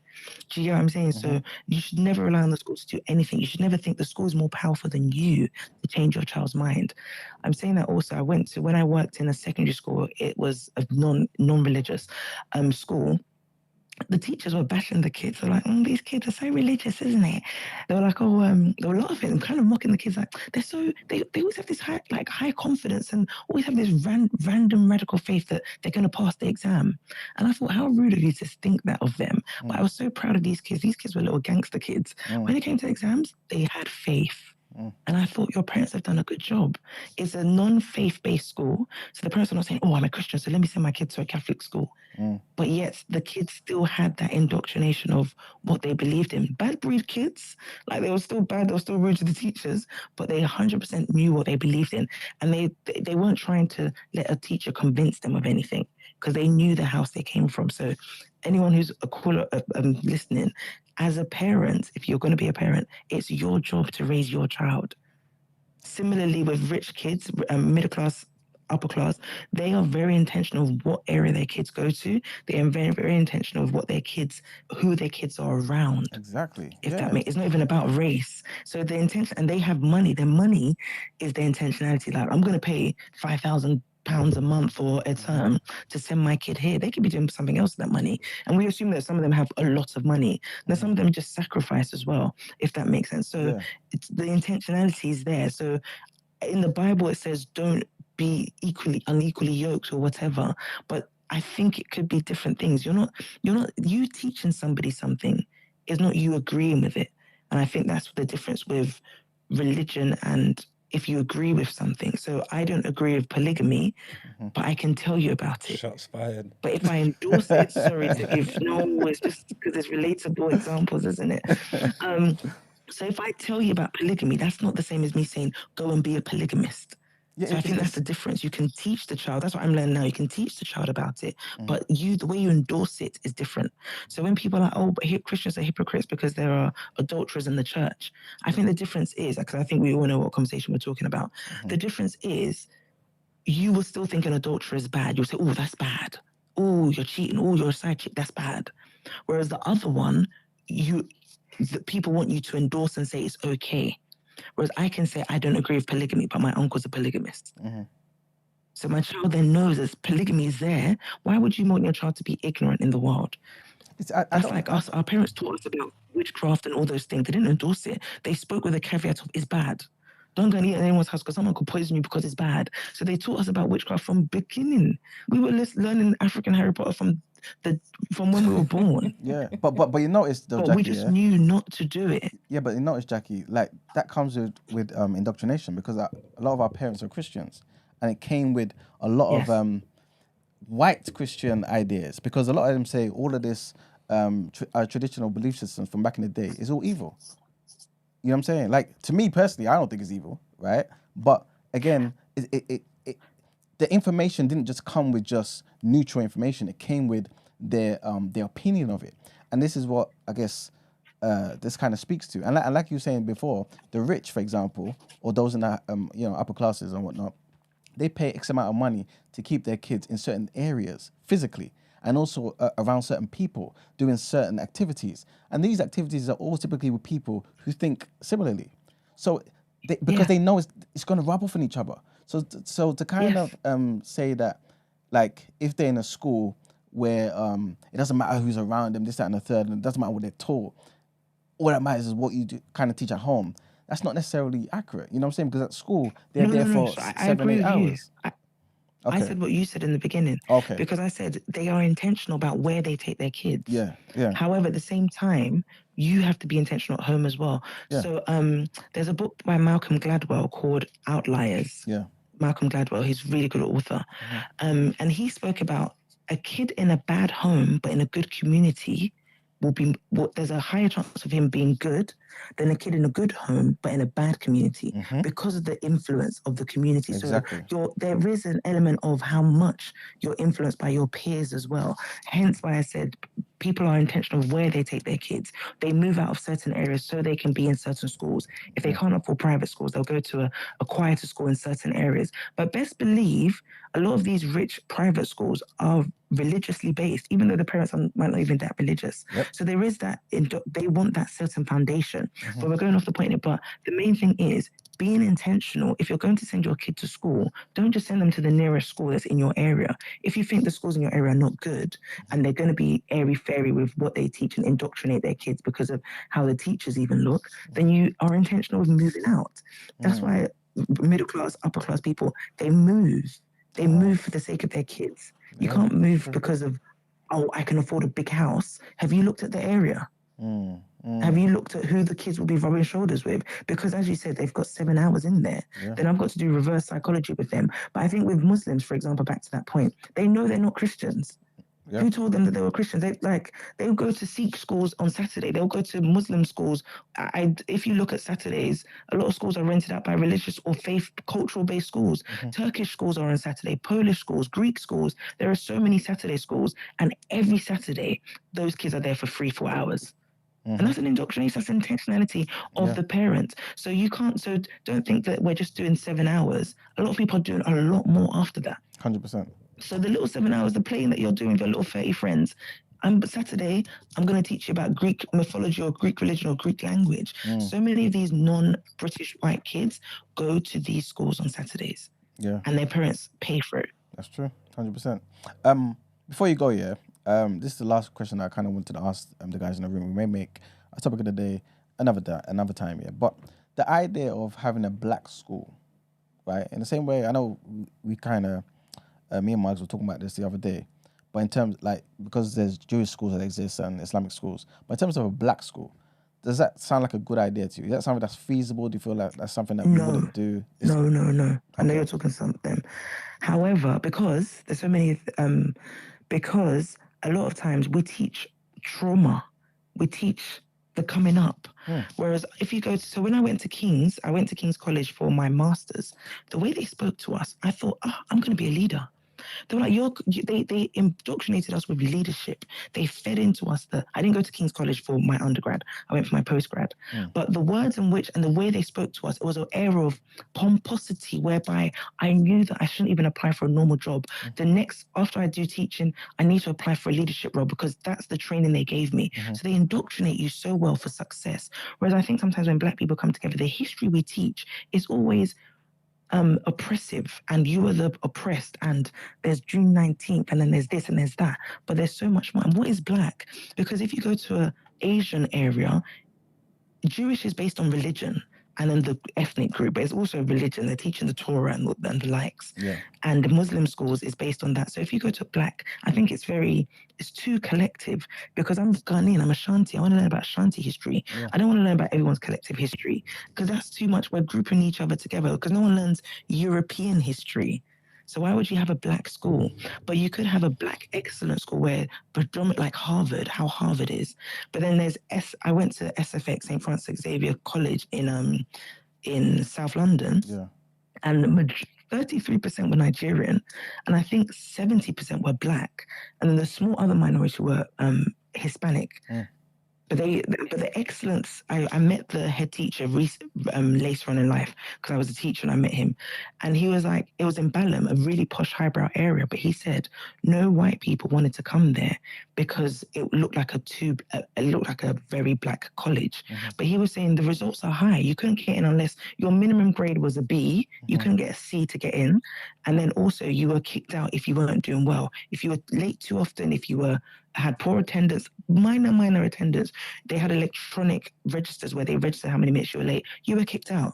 So by the time we had, it was called December clear out, because by January, all the riffraffs were gone. Meanwhile, they even struggled to get in. But he was saying that if the kids are getting the results, I don't care what color they are. But as a result, it became an only black school. Everyone I know from there is successful. So that's the little you can do. But then the reason why you can't have a predominantly black school was because there's no predominantly posh black area.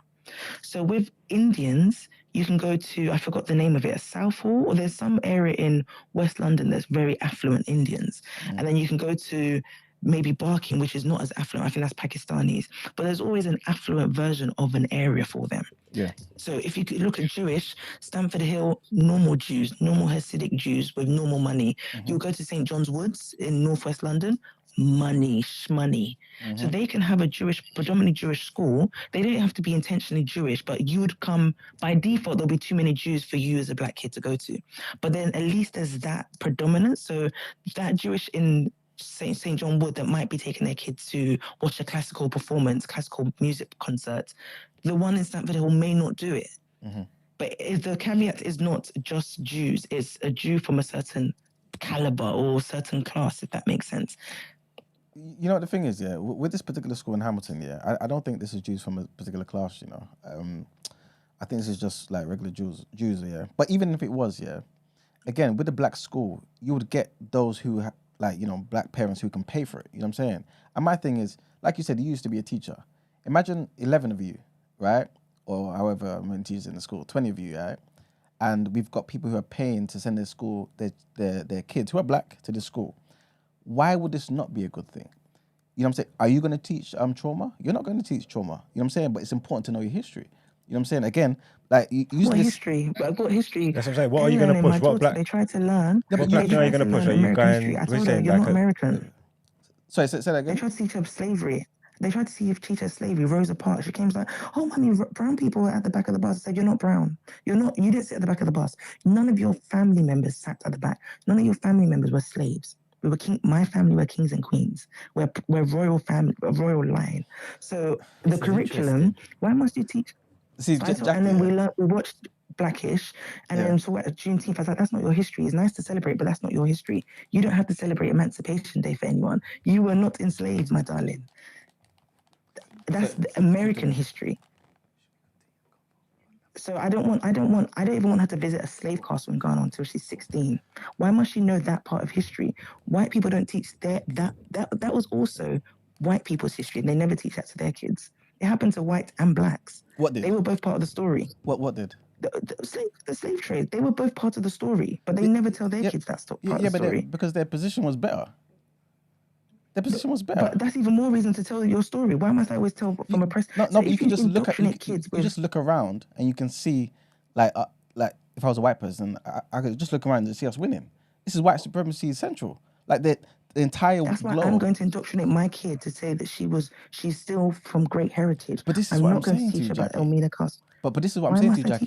Yeah, but when I want to ask you, in your school, of blackness, what are you going to push? 'Cause I'm guessing it's not going to be the Atlantic slave trade, but you're a Yoruba man. You get me? Is it going to be heavily based that? What about the Caribbean kids? You going Marcus Garvey, you going Selassie and them things like? There's too much. Like where are you? What are you going to? You're going to cross everything across the board, and then people are going to have to learn shit that they don't care about, or that you know what I'm trying to say? At the same time, we learn about Tudor history, and so history doesn't have to. Sorry to interrupt, because I've got to go. History doesn't have to be. I get your point, Manuel. You don't have to just because we're having a black school doesn't mean every day has to be a history lesson.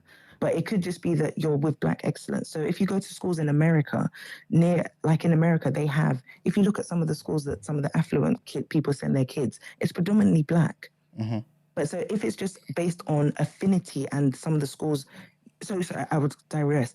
Grammar schools in this area in Kent are predominantly black. So I would see that as a black excellence school. Whether the teachers are white or wherever, the majority of the kids in grammar schools in Kent are black.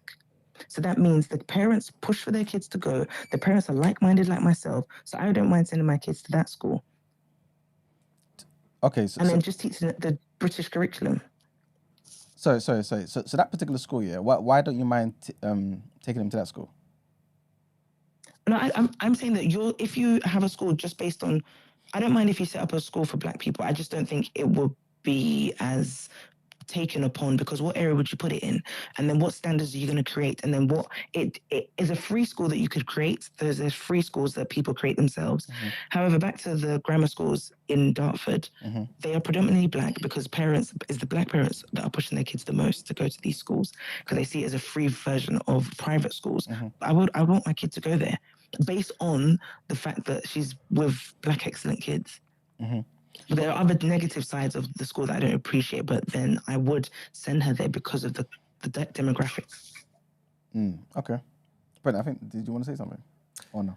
Yeah, this is a fantastic conversation that's happening right now. Jackie, do you have to go? In 5 minutes. All right. So I've got time. What do Jewish people teach in their private schools? Do they teach their history? Talk to me or talk to Jackie? You, I know. Yes, they teach their history. But they're not gonna. Yeah, but they're not gonna spend 5 hours teaching their history. It's gonna be the same as a normal school. Why do you think Emmanuel was suggesting that was gonna happen in a black It's true. school? That's very true. That's a very good point. You're absolutely right there. Yep. And Why did I think he's going to teach about slavery? That's true. Exactly. And this is why I mentioned you as an example. You know what I'm saying? Because obviously you used to be a teacher. You know what you're talking about. You won't go in there and teach just that. Yeah, you'll be a fantastic person you know what I'm saying? to sculpt the curriculum. So why can't we have a school that has that? And regarding the history, what history would we teach? We'll teach a plethora of black history. You know what I'm saying? We'll touch on the Ashantis. We'll talk about the Yoruba people. We'll talk about all types of people in the Caribbean. Because in my mind, I'm just thinking, in the schools they go to now, they don't get it at all. Yeah. Surely some of it's better than just nothing. And then, like you're saying, the standard that we can teach them, and like, you know, in terms of like numeracy, literacy, all that type of stuff, the attention. Because I feel like the teachers who would want to be teachers there, like they would care, like in a different way to, you know what I'm saying, like in a different school. So like in my mind, I just see positive. That's it. Yeah. That's all I see. But yeah. Okay. Where would you put the school? Because I've had this conversation with someone before. Where would you put it? With a politician, actually. Where would you put the school? What area? Honestly, I have no idea. I think that's the biggest problem. There aren't many of us. We're clustered in different areas, whereas we're moving to Dartford because of grammar schools and the houses are affordable. But before, we were everywhere. Whereas if you look at Jews, if you go to Stamford Hill, it's a Jewish town. Yeah, 100%. They've got their community. If you go to someone wrote Golders Green, St. John's Woods is Jewish town. Yeah. If you go to Barking, it's Pakistani town. If you go to Whitechapel, it's Bangladeshi town. If you go to Southall, it's India town. If you go to Gravesend, it's India town. Yeah. Where is a black town? Apart from Peckham, apart from Hackney, and then that's a different demographics. I'm talking about middle class black people that would invest in that. What area do we live in? But we don't intentionally move together. That's true, but then we don't intentionally say, "Oh, there's black people here." In fact, we do the opposite. "Oh, there's too many black people here. We're going to move now." Yeah, that's what we say. So the conversation of the black schools can't happen unless we're intentional of where we move to. I hear what you're saying, but using the example you gave about SFX, 70% of them were black. You know what I'm saying? In South. So if you've got a situation where the amount of children in that school are not even as much as those in SFX, you've got a small school there where you can start. You know what I'm saying? And that idea... No, because I came from Hackney to South. I came from Hackney. Yeah. I wasn't going to drive in from Hackney to Balham for school, but because I was of age, I could travel. So it's different. No, the point I'm trying to make, though, is that, like, if you didn't go there, I'm pretty sure there was another black kid that would take your spot that lived closer. You know what I'm saying? I don't think it was just a case of, it's 70% only because we had to get there from all over London. You know what I'm saying?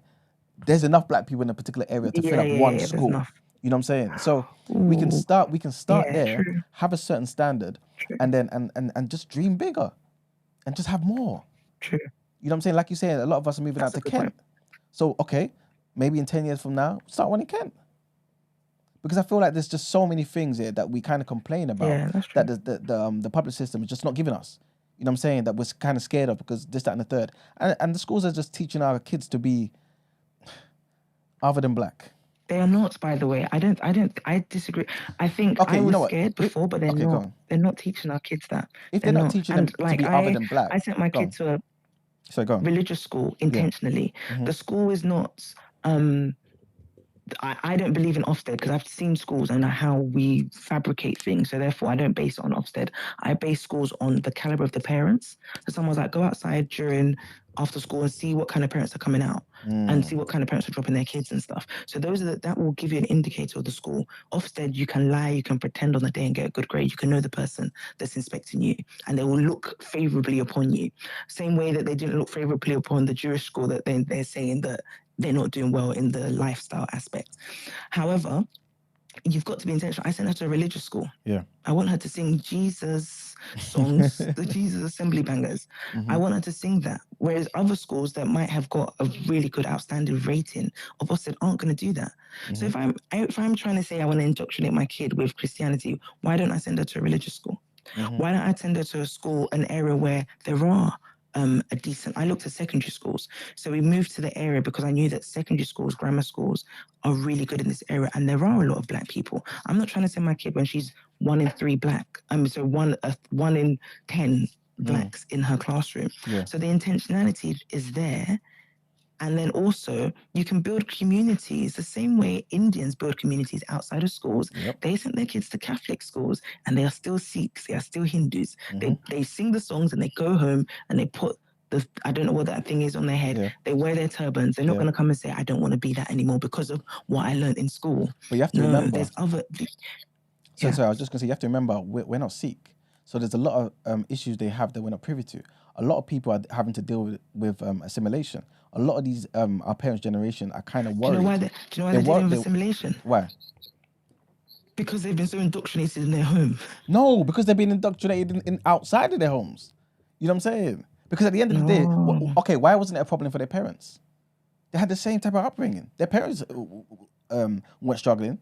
Their parents didn't wake up one day and say, who am I? I don't want to wear this turban no more. It's us, because we're in a different country. You know what I'm saying? There's just like so many different possibilities. And again, I think we also assume if you went back home, then we're probably more cultural here than we are back home. People back home don't teach their kids their language. That's true. They're not teaching their kids, learn about African history, because they just assume by default they will be they're failing for it. And they're failing because of it. We are actually better. We're actually more intentional in this country than people are back home. They're actually adopting more Western values back home than they are here. But that happens. It's kind where of... they're trying to keep with our affinity. But they're going to a black school. Yeah, but it's... going to black schools in Ghana. No. But remember, again, it's the intention. It's a black school in Ghana because it's only black people there. But to create a black school, to say, yo, I'm creating a black school for this particular purpose, it's completely different. It's kind of like somebody who comes to the country as an immigrant and works and does amazing compared to somebody who lives here. You lived here, you just took it for granted. Because that desire, that hustle wasn't there because it was just in front of you. You know what I'm saying? So we have to... Do you know what I'm hearing here? You need community leaders that are intentional. Oh, big facts. So with the Polish Saturday school, there was a community leader that didn't say, let's go, because it's really hard to set up your own school. If we're being real and not hypothetical, this can actually happen if you set up a Saturday school. If you said, let's set up a Saturday school where we have cultural dance lessons, you'll learn Adwa, the Ghanaian dance, someone will learn the steel pans from the Caribbean or whatever it is, and you're intentional.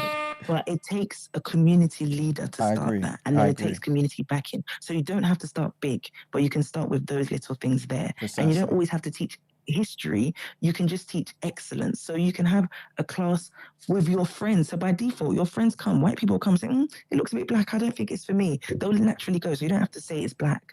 But if you can start a Saturday school with knowledge transfer, with finances, with let's go, when you're all 10, let's go to universities, like what churches do sometimes. And you're intentional with that, you will create a community that your kids don't need to say, I need to go to school and I need to go to a black-based school, because their whole surroundings after school will be black excellence. I hear exactly what you're saying, and I agree to some degree, but I believe there's something to be said about people who want to intentionally take their children to a black school and emphasize the blackness. Because, again, just like in this school, with this Jewish school, What is black? What is black? It's very different. That's it's different to very people. But if you learn about it all, might say he doesn't like black. Huh? No, but what's black? Then you're talking about black culture and history. Again, you keep the way you're talking is as though it's history-based. No. But Jackie, history is a subject. It's important for us to include that. You know what I'm saying? I'll give you a perfect example. In this particular school, this Jewish school, which is similar to other Jewish schools, they have a 9-hour day. not 6, 7, 9 hours, right? There's a certain standard of education there, right? In the beginning, what do? They learn the Talmud.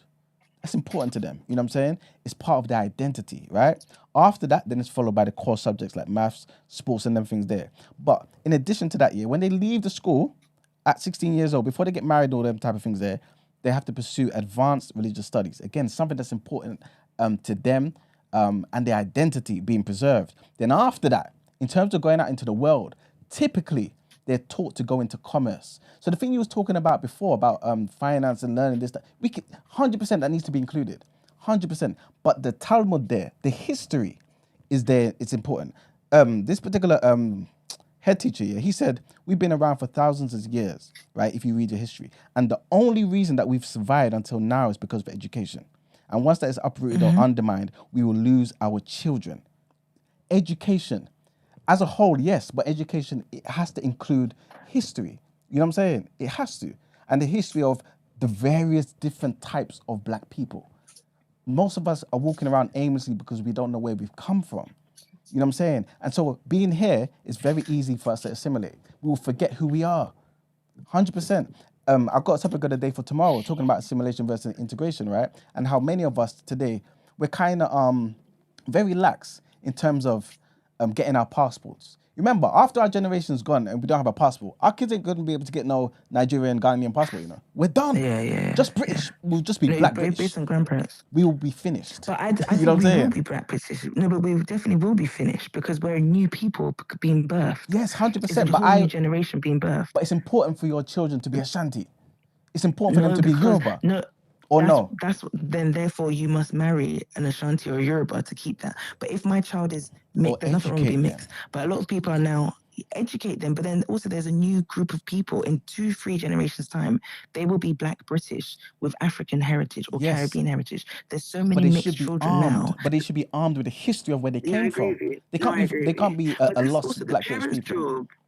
But what's your job as a parent when you go home with them? I get you, the school is good, but also it negates the fact that you have a responsibility as a parent. They don't teach finances in school, but you must teach finance. Just because they don't teach it in school doesn't mean you shouldn't teach it at home. Jackie, because you go to church with your kids, you don't, like, it's similar to church. You go to church for 3 hours on Sunday, Bible study, evening class, whatever.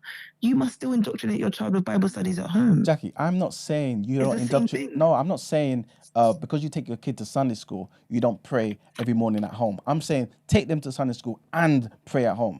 The Jewish people who learn a Talmud at school learn it at home too.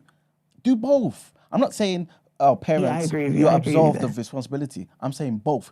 Affirm the thing, confirm the thing, and you know what I'm saying? It's how it needs to be. Yeah, more won't hurt. Yes. No, I agree with you there. All right. But if it's, unless it's just a discussion, if it's real, because our children's generation does need it, it can start small. Oh, 100%. I agree. Because having a school is, and then we just have these theoretical conversations that black people always do that. Oh, why can't we do this? Oh, why can't we do that? And then nothing happens. And it's just a conversation. So if we're going to be intentional, it can start small. But I think a school is good, but realistically it's not for now. But you could do something small. Yeah, I hear you. Thank you very much, Jackie, man. You're the best, Jackie. Thank you. Bye. Thanks, bye. All right. Yeah, I hope everybody is screaming be intentional. When it is that we be intentional with what we're going to be doing, I hope it is the support there. Thank you very much, Brent. Was everyone saying...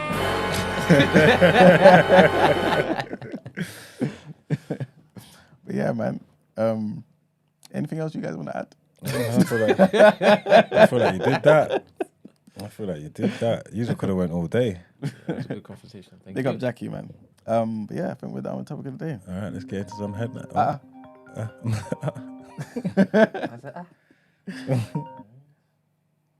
Hello. Hello. Good morning. Hi. My name is Mercy, and I'm good, thanks. I just wanted to add in to the conversation. I 100% agree with the caller that just spoke. I do believe that we need to be careful not to create a segregation, because a lot of talks now is, we should have black schools, black this, black that. And we need to remember that black is very diverse. You can have a black Jewish, black Muslims, Black Sikhs, Black Hindus. So I think when we're saying Black, I hope we're not only talking about in terms of like African, like Nigerian culture and history, Ghanaian culture and history, because at the end of the day, Black is not limited to Africa. Yeah. Black is very diverse. And an American Black history is different from an African Black history. Yeah. And it's definitely different from a British Black history. So how can a school accommodate that? Any school, how can they accommodate the rich history of everyone? It's up to the parents to do that. The parents need to have a word with them and say, this is where you come from. Teaching does not only stops and starts at school. When you go home, your parents need to then pick it up. In the same way, even when I go on. Sorry for interrupting. Continue. It's okay. Okay. So in the same way, even when we were studying history in school, I'm going to talk about my experience. When I was studying history in school, they really didn't touch much on British culture or British history. It was very surface level. And then when they did touch on Black history, it was more slavery. And we know there's more than slavery to do with Black history. Yeah. We know that there's a lot of history, especially, but those Black slavery history was not even British history. It was American history. We're studying Mockingbird. What's Mockingbird that is based on America got to do with British? Mm-hmm. Do you get? So it's like, we have to be, but I also don't think we should be segregating things. Like, there was a reason why Martin Luther King fought for inclusiveness. I like Malcolm X and I like his theory, but I don't think it's enough to sustain. I think what makes us rich as people is being able to adapt to everyone's culture and everyone's needs. People love to travel to get to know other people's cultures and skills, and I think it's part of learning. It's part of learning to be with a person that's Indian, a person that's Jewish, a person that's Black Jewish, a person, like things that you never come across in your day-to-day life. Just be able to go out and have a bit of escapism. I think it's much needed than being stuck in our own little island away from everyone, and I think it's very, very limiting. Mercy, personally. Thank you for your points. Yeah, I just wanted to ask you. Yeah, I agree. I believe that parents need to take on the responsibility of passing down the history that they want to pass on to their kids. Right? It's important, especially if they find it important. But what happens to those parents who don't? What happens to the kids of those parents who don't do it? So, for example, you get a generation. You get a generation, right, of children who don't know their history. Then, but that's not the responsibility of the school. Though. Wait. I'm coming. Go on. What I'm trying to say is, it's not the responsibility of the school, especially if it's a white school, especially if it's a British school. There's no incentive. There's no reason why they should. But they may. Let's just say I was somebody who didn't know my history, right? But I wanted my kids to know it, and I was aware of a school, right, that was black, right? Predominantly black or just a black school, and where they enforce those particular things, right? They teach them this. What would be wrong with that? Why are we so... Sorry, go on. But then that is the parents' duty. You see, that's still taking ownership of the parents. But I don't know it. You're a parent. You know what I'm saying? I know you don't know it, but you're a parent. And you want your kids to learn the Black history. So now that's on you. You've now decided, I want my kids to learn that history, and then you've chosen the school. Parents are given the choice of what school the kids go to. Yeah.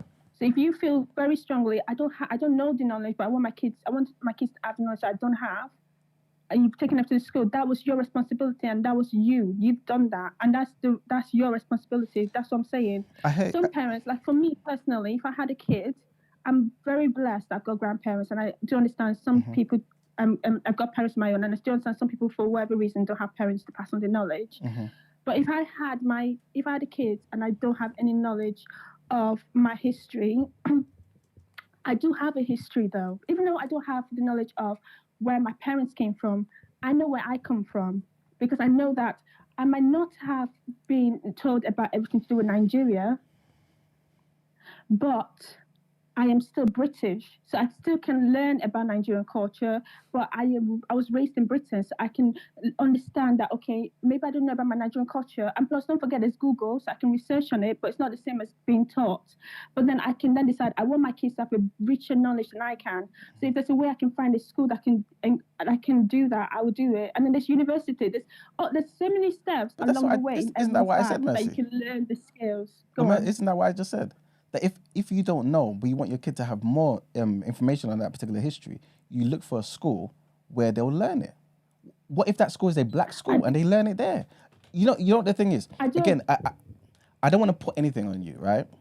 But I feel like a lot of people do this when it comes to when it comes to being black. A lot of the time, it's like we're afraid to say, you know what we can do for ourselves is better or good enough for us. My thing is this, right? You're saying it's the parents' responsibility, but you would never say that if I said to you, I want my son to be a mechanic. You would never tell me to go and study how to fix cars so I can teach my kid that. I think we need to be careful here because we're now moving the goalposts. No, we're not. I'm basically saying that education is a. Go on. Let me just say this real quick. Sorry. When you say you want your kid to be a person, is different than when you say you want your kid to learn about their culture. You say you want your kid to be a doctor, you're kind of imposing your choice on them, and I think that's wrong. I think you should let your kid determine what they want to be. However, you wanting your kid to learn more about Black history, I get that. You want them to have a rich knowledge. But, there's more knowledge in experiencing life.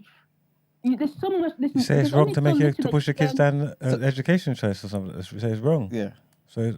Why is that wrong? I think it's wrong. I think it's wrong for you to tell your kids, you have to be I want you to be a doctor. I want you to be a mechanic. It's wrong for you to want the best for your children and to try and set them up to have the best advantage. You're moving the goalposts. I'm not saying it's not moving the goalposts. I'll ask you a question. I think you're basically. Are you basically saying specific? Then. Let me answer. Go on, Miss. Let me answer, please. So, you can do everything you can to give your kids the best education. Mm-hmm. You can advise them to go to school. But once a kid reaches a certain age, maybe 18, whatever that age may be, and they decide, I want to be a dancer, you cannot then say, no, I don't want you to be a dancer, I want you to be a doctor. That is wrong. Do the best you can to give them the best education. Do the best you can. Spend all the money you can to give them education and let them just go and piss it up the wall. And it's wrong for you to push them in a thing. A lot of people, a lot of Asian people probably had hard parents and probably didn't like what it was like growing up and being pushed down in certain ways, and African parents and stuff like that. But they're doctors now and they're lawyers now and they're all these things and that. Well, there's some people that went on to become doctor to study medicine and they quit because they didn't like it. There's some people that went on to become doctors and then then what did they go to do? Start dancing on the Billy Elliot thing? I've done it for my parents. Can I just answer? I've done it for my parents. I've been a doctor for my parents, but I want to go acting. I want to be a comedian. Was they successful actors or comedians after though? Because if it's not success stories, then you're just talking. I want the best for my child. Did they stop being doctors at the top of their field and then go and be the best comedians? So if that's the example that you're giving me, then I hear where you're coming from. But I've got a child. I'd want to give them the best chance I can and stare at the best I can. People don't know what they don't know. I think you're moving the goalposts because there's a difference between helping your kid become the best they can, which is if my kids, I take them to the best schools, whatever, and then when they reach a certain age, they said, I don't want to be, I like studying, but I don't want to be a pharmacist. I want to be a lawyer, or I don't want to be a lawyer, I want to be a doctor. Then I would then push them to do that. But if my kid comes to me and says, I don't want to be a lawyer, I want to be a dancer, I'll push them, I'll take them to the best dancing school. It doesn't mean I'm going to stop them from going to school. No, that's fine, but people with strong leaderships and strong men and fathers that led in the household and that was strong in their convictions of what they believed, those families ended up with their kids all working in the fields that they wanted them to, and they done right, and that's what leadership's about. No, you know what I'm trying to say? I have to disagree with you on this one. You can disagree. You're allowed to your opinion. It's my opinion. That's true, but I think what you're saying is completely wrong because there's so many. That's all right. If you force your kid to do something they don't want to do, they're not going to accomplish what they want to do. They will quit. That's not true. Or they'll resent you. I don't want to live a life where resent me. I don't want emotions them are to for become a movies. dancer. I don't want them to become an actor. There's so many actors that are rich and they're successful. What are we talking about here? Mercy, can I say something? So many actors. Go on. It's interesting what you're saying here because I was actually thinking of making a topic of the day similar to this as well because I feel like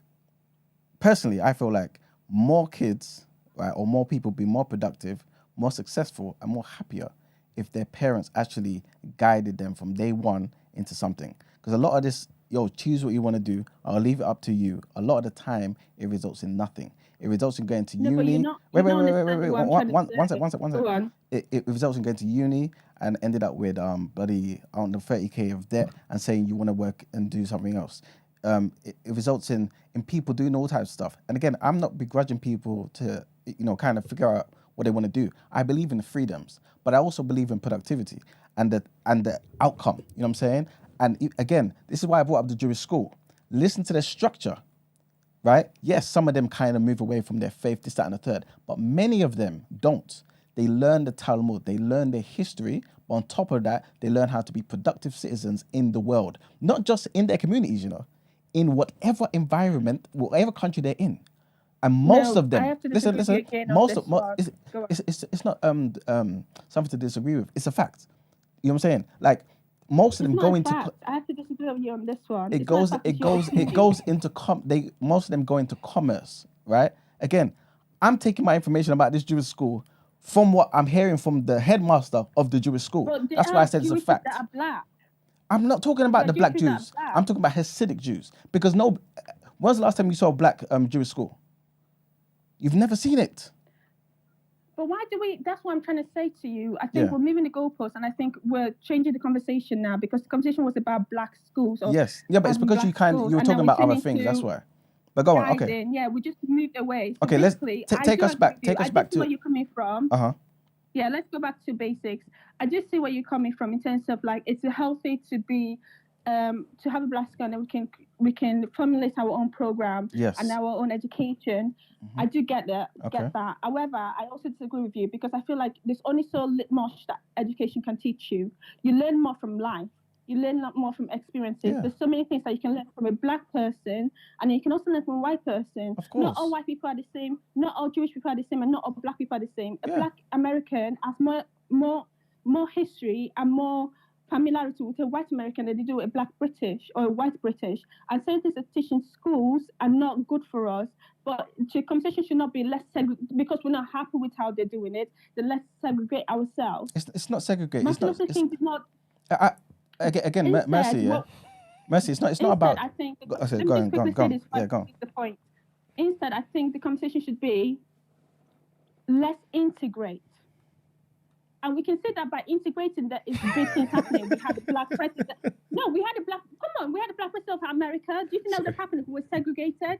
We have Rishi Sunak, who is a Hindu prime minister. Do you think that would have happened if we were segregated? We had at one point a black chancellor. Like, do you think all this will happen if we segregate? I think that we need to encourage our kids to go into the powerful positions where we can change the conversation. We can include more inclusiveness. We can say, listen, we don't want to learn about Black American history anymore. What about the Black British history? Okay, Mercy, I hear what you're saying, right? First thing, I understand that you're an integrationist. Every black person to me has a valid... Sorry. You just used the big word. Sorry. What is an integrationist? Because you've accused of being an integrationist. No. Yes, please explain. Are you not an integrationist?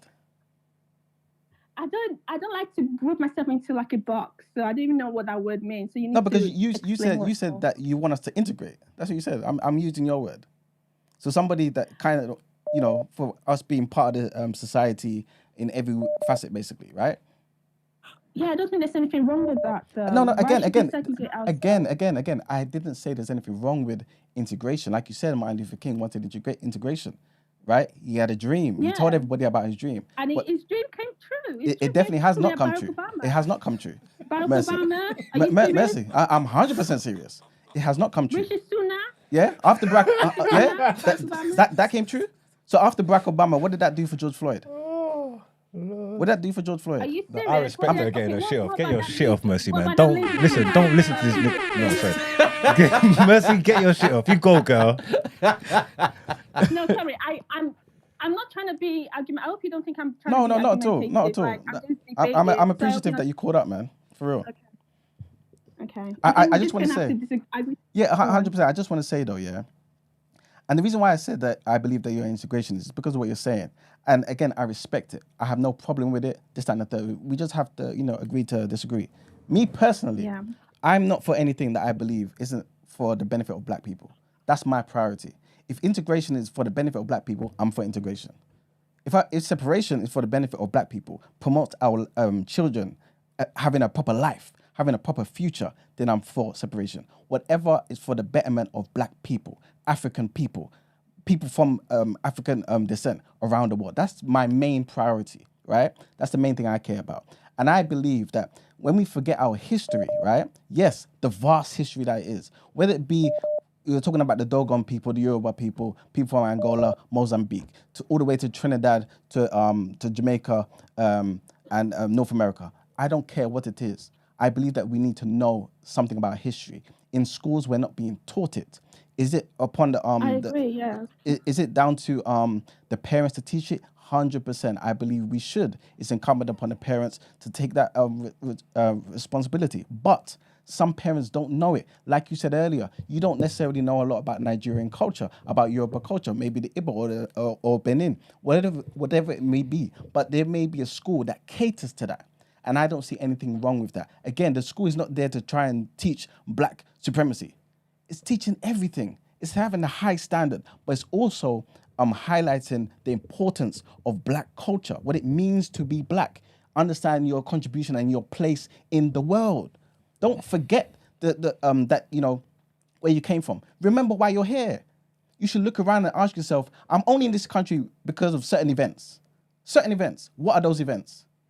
You know what I'm saying? It's very important. You know what I'm saying? And you were talking about, integration, his dream came alive.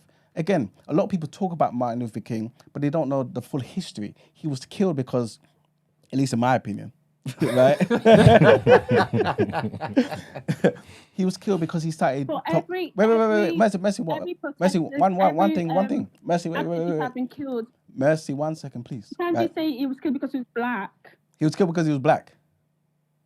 No, you can't say that. I didn't say that. I never said that. Because obviously Guy Fawkes was You didn't even let him land. Man said Guy Fawkes. Guy Fawkes! Hey, November 5th. Listen, you know what? Let's bring it into the discourse. Hey, Mercy, it was great having you. I want to get a point into the discourse as well. It's great. Yeah. You know what it is? Yeah. I love this show. All opinions are welcome. You know what I'm trying to say? Someone that can stand in their convictions. One last thing before I leave. Go on. Yeah. Go on, Mercy. Before you make it look like I'm being silly. No, so you're basically, not. all I'm going to say is I agree with your your opinion, and I do agree with people who are all for integration. Two things can be true. Yeah. So I think you can also have the black schools. But it's important that if we're going to have the black schools, let's not fall our hand. Let's make sure that it's with the best teachers and we can progress it forward. But I also think that it's also don't try and belittle other people who want to encourage the kids to have a richer understanding of life. Because life is not just, you don't just, in the workplace, you're not just going to work with only black people. But Mercy, can I just say to you? You're going to work with people from different cultures. Mercy, wrap this up, man. Mercy, like Mark said, yeah. Like Mark said, yeah. We're gonna wrap it up, yeah. Firstly, I appreciate your call. I remember you honest called. to God as well. Yeah. I do, honestly. I remember you called last week as well, innit? Yeah, so I appreciate you calling. I called last week and brute force. Brute force. No, it's not brute force. Ain't it brute force? No, it's not brute force. It's not brute force. Are you brute force? Mercy, sorry? Are you brute force? What's that? No, that's not. Never mind. You're not. But yeah, you called last week, yeah. Again, we appreciate the call. We appreciate you calling again, right? I just want to say though, the whole thing about the integration, talking about Martin Luther King, right? Yes, he had a dream. He wanted these things to occur. But when he started talking about economics, when he started talking about the disparity in the opportunities for black people to actually better their lives, which is what I am talking about as well, right? This is why I paralleled it to the Jewish community, learn the history, and then from there going on to go into areas of commerce to actually better and control certain things for their community. He was killed because of that. You know what I'm saying? Prior to his death, he also questioned his stance. He said, I fear that I'm leading my people into a burning house. You know what I'm saying? That's what he said. So again, a lot of people talk about the dream of Martin Luther King, but understand he came to a realization of what that dream actually costs. And again, a couple of years later, he was dead, right? So again, I don't believe Martin Luther King wanted to die. He wanted to live, right? And I'm simply saying to you that we can have this black school, we can have strong black community, right? But still have these kids walk around in everyday life. Why does it mean that if you're pro-black, you're anti something else? No, I'm just pro-black. I love everybody else, but I'm pro-black. And I want to go out there. I want my kids to go strawberry picking. I want them to go to the libraries and museums. I want them to go in bloody ballerina classes. I want them to do those things that other people do.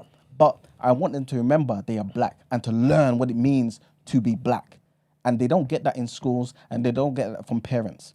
If we can facilitate that in a particular establishment, a school, right? Where it's safe and the standards are high. That to me can only be a blessing. All right then. Okay, thanks Mercy, for having thank you for me. your call, Love man. you. All right, thank you very much, Mercy. Mercy. You're Yeah? welcome anytime, you know. Bye. Anytime. Bye. Thanks. Yeah. All right. I do love the show, man. I can't even lie to you. Guy Fawkes is gonna kill me all day. You know? It's quality stuff, man. I don't even know where we're at. But did you press the headline thing already? No. Okay, cool. All right, let's get into some headlines.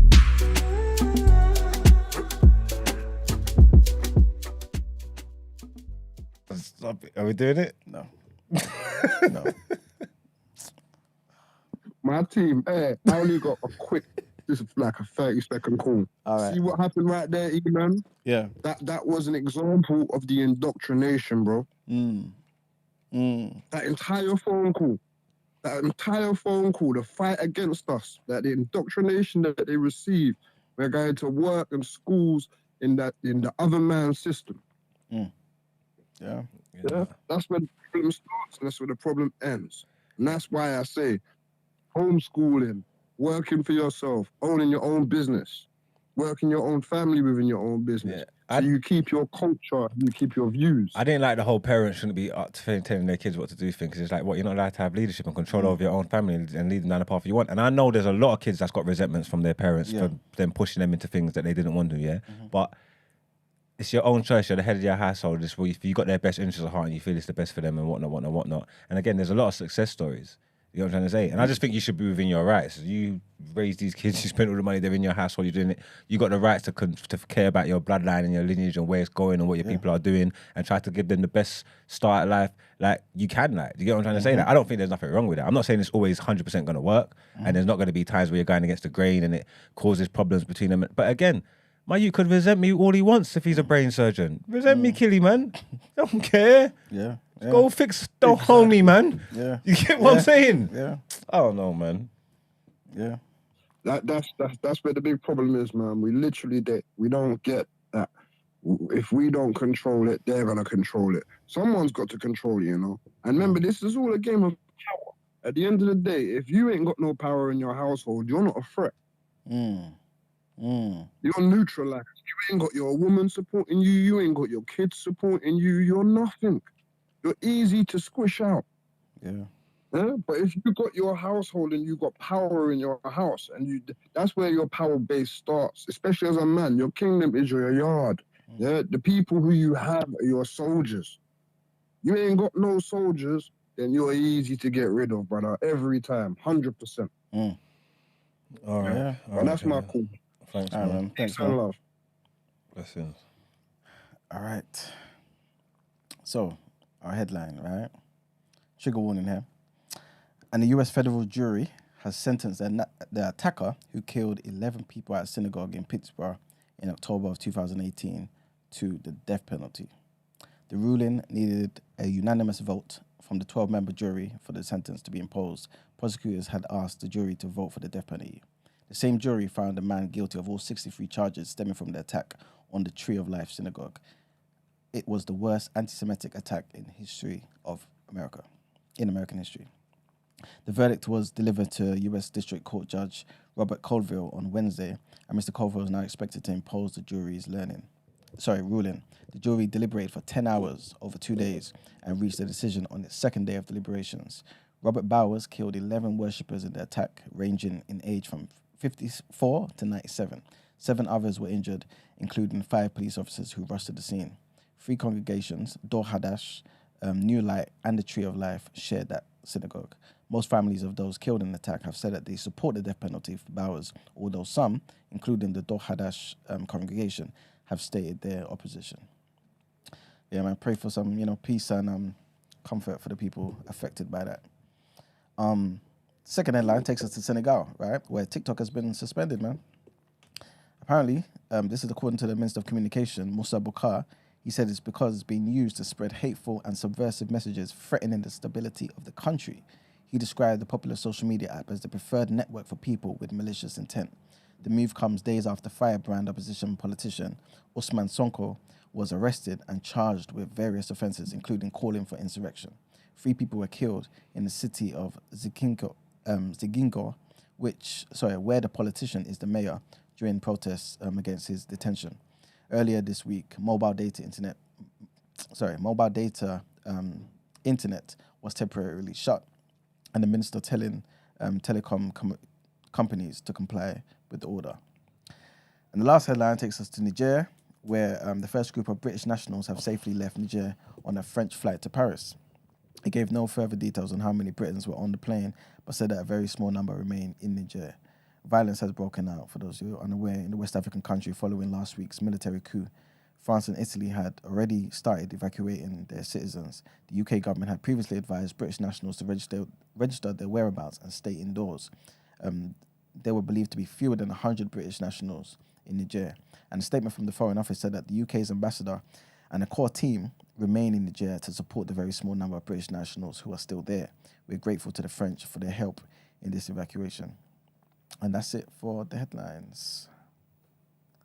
All right. Well, time to pay them bills. Is it in the People's Journal? Yeah. All right, cool. Let's get into the People's Journal.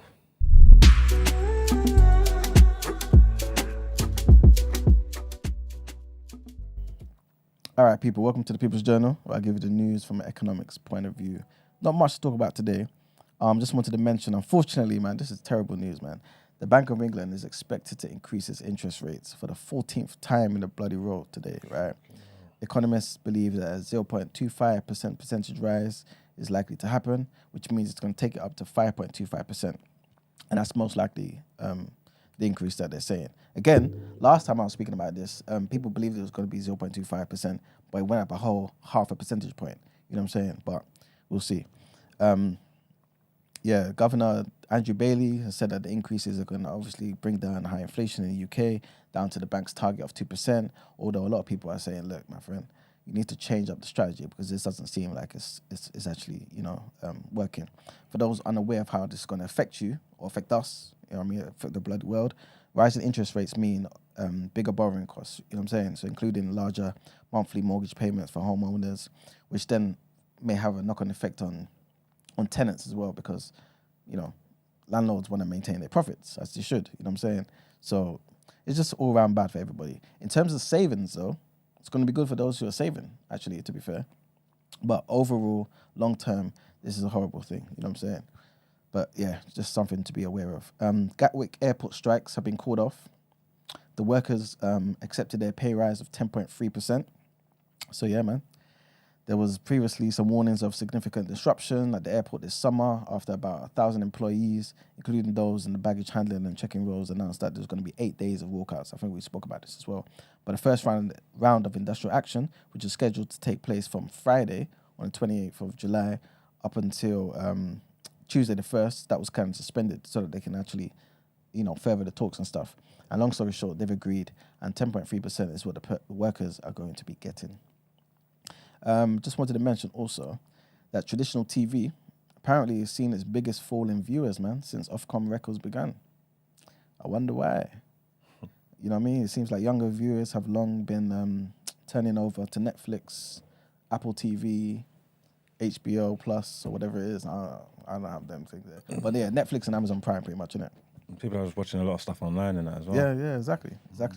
So traditional TV is pretty much it's going in the bin, man, apparently. What they're saying is that with more competition than ever from streamers, the proportion of people watching the program on broadcast TV each week dropped from 83% in 2021 to 79% in 2022, which is the biggest decline since records began, according to this particular watchdog. And this is something that I need to look into a bit more, definitely. In fact, I will leave this off until I find a bit more information about this. But that's pretty much it for the People's Journal. All right, then let's get into some more headlines.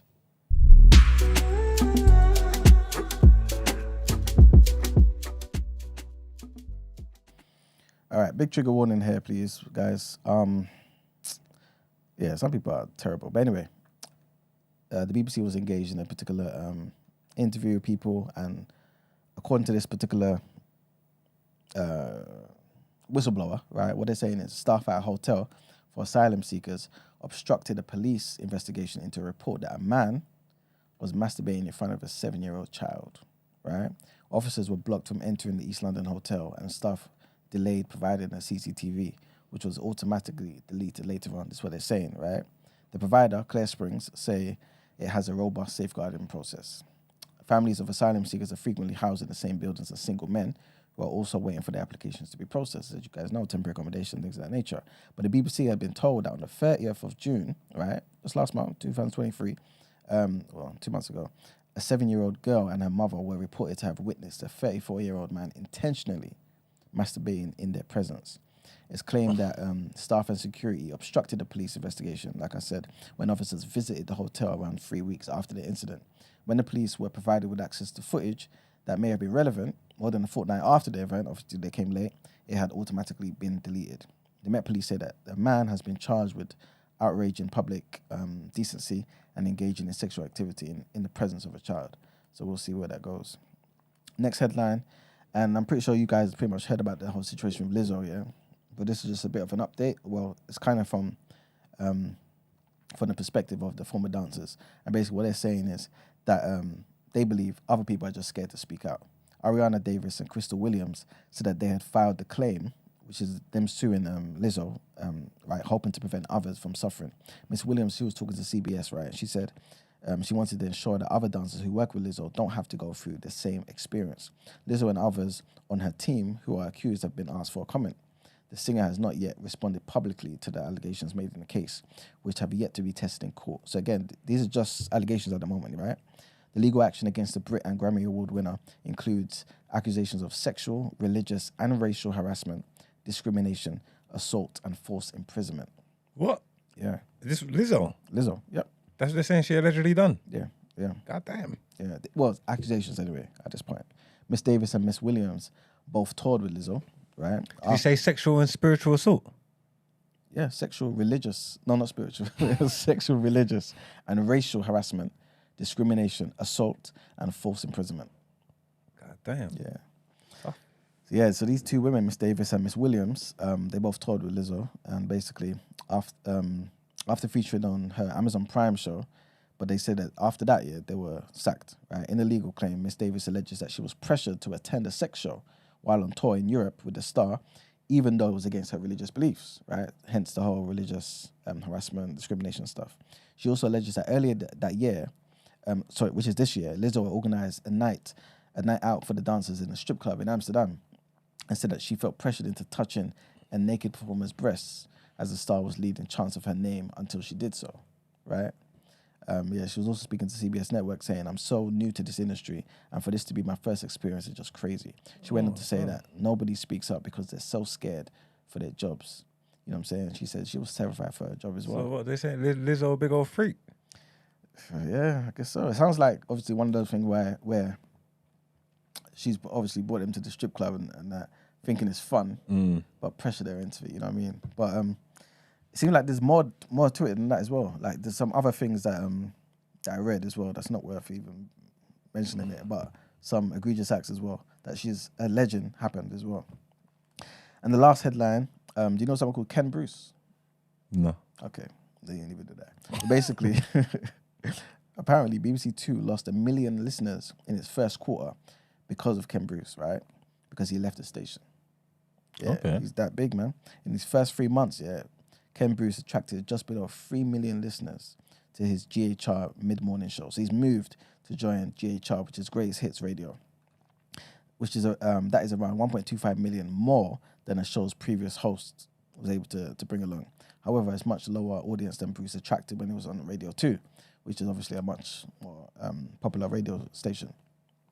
The latest figures from radio industry body Rajar reflect a difficult quarter for Radio 2, which lost more than 1 million listeners between April and June because of Bruce's exit, right?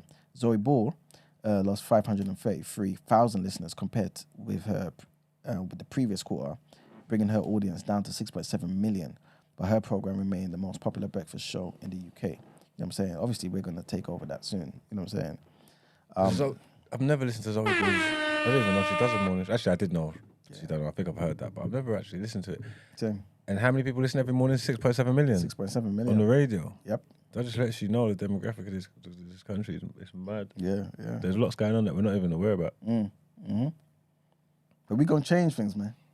We gonna change things, man. TMB to the world. TMB to the world. TDA to the world. All right then. All right.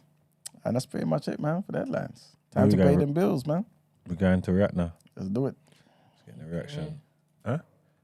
Hold up.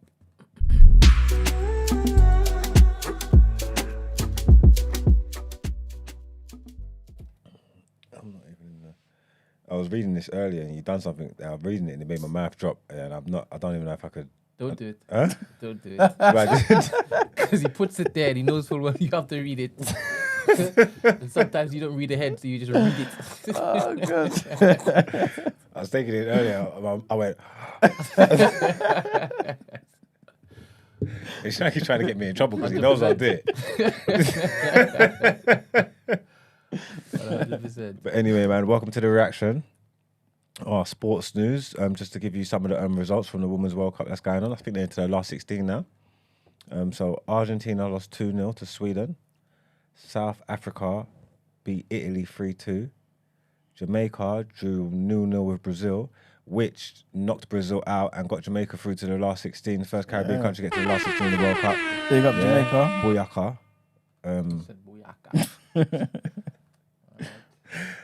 And then France beat Panama 6-3. So I'll read some of these stories out here.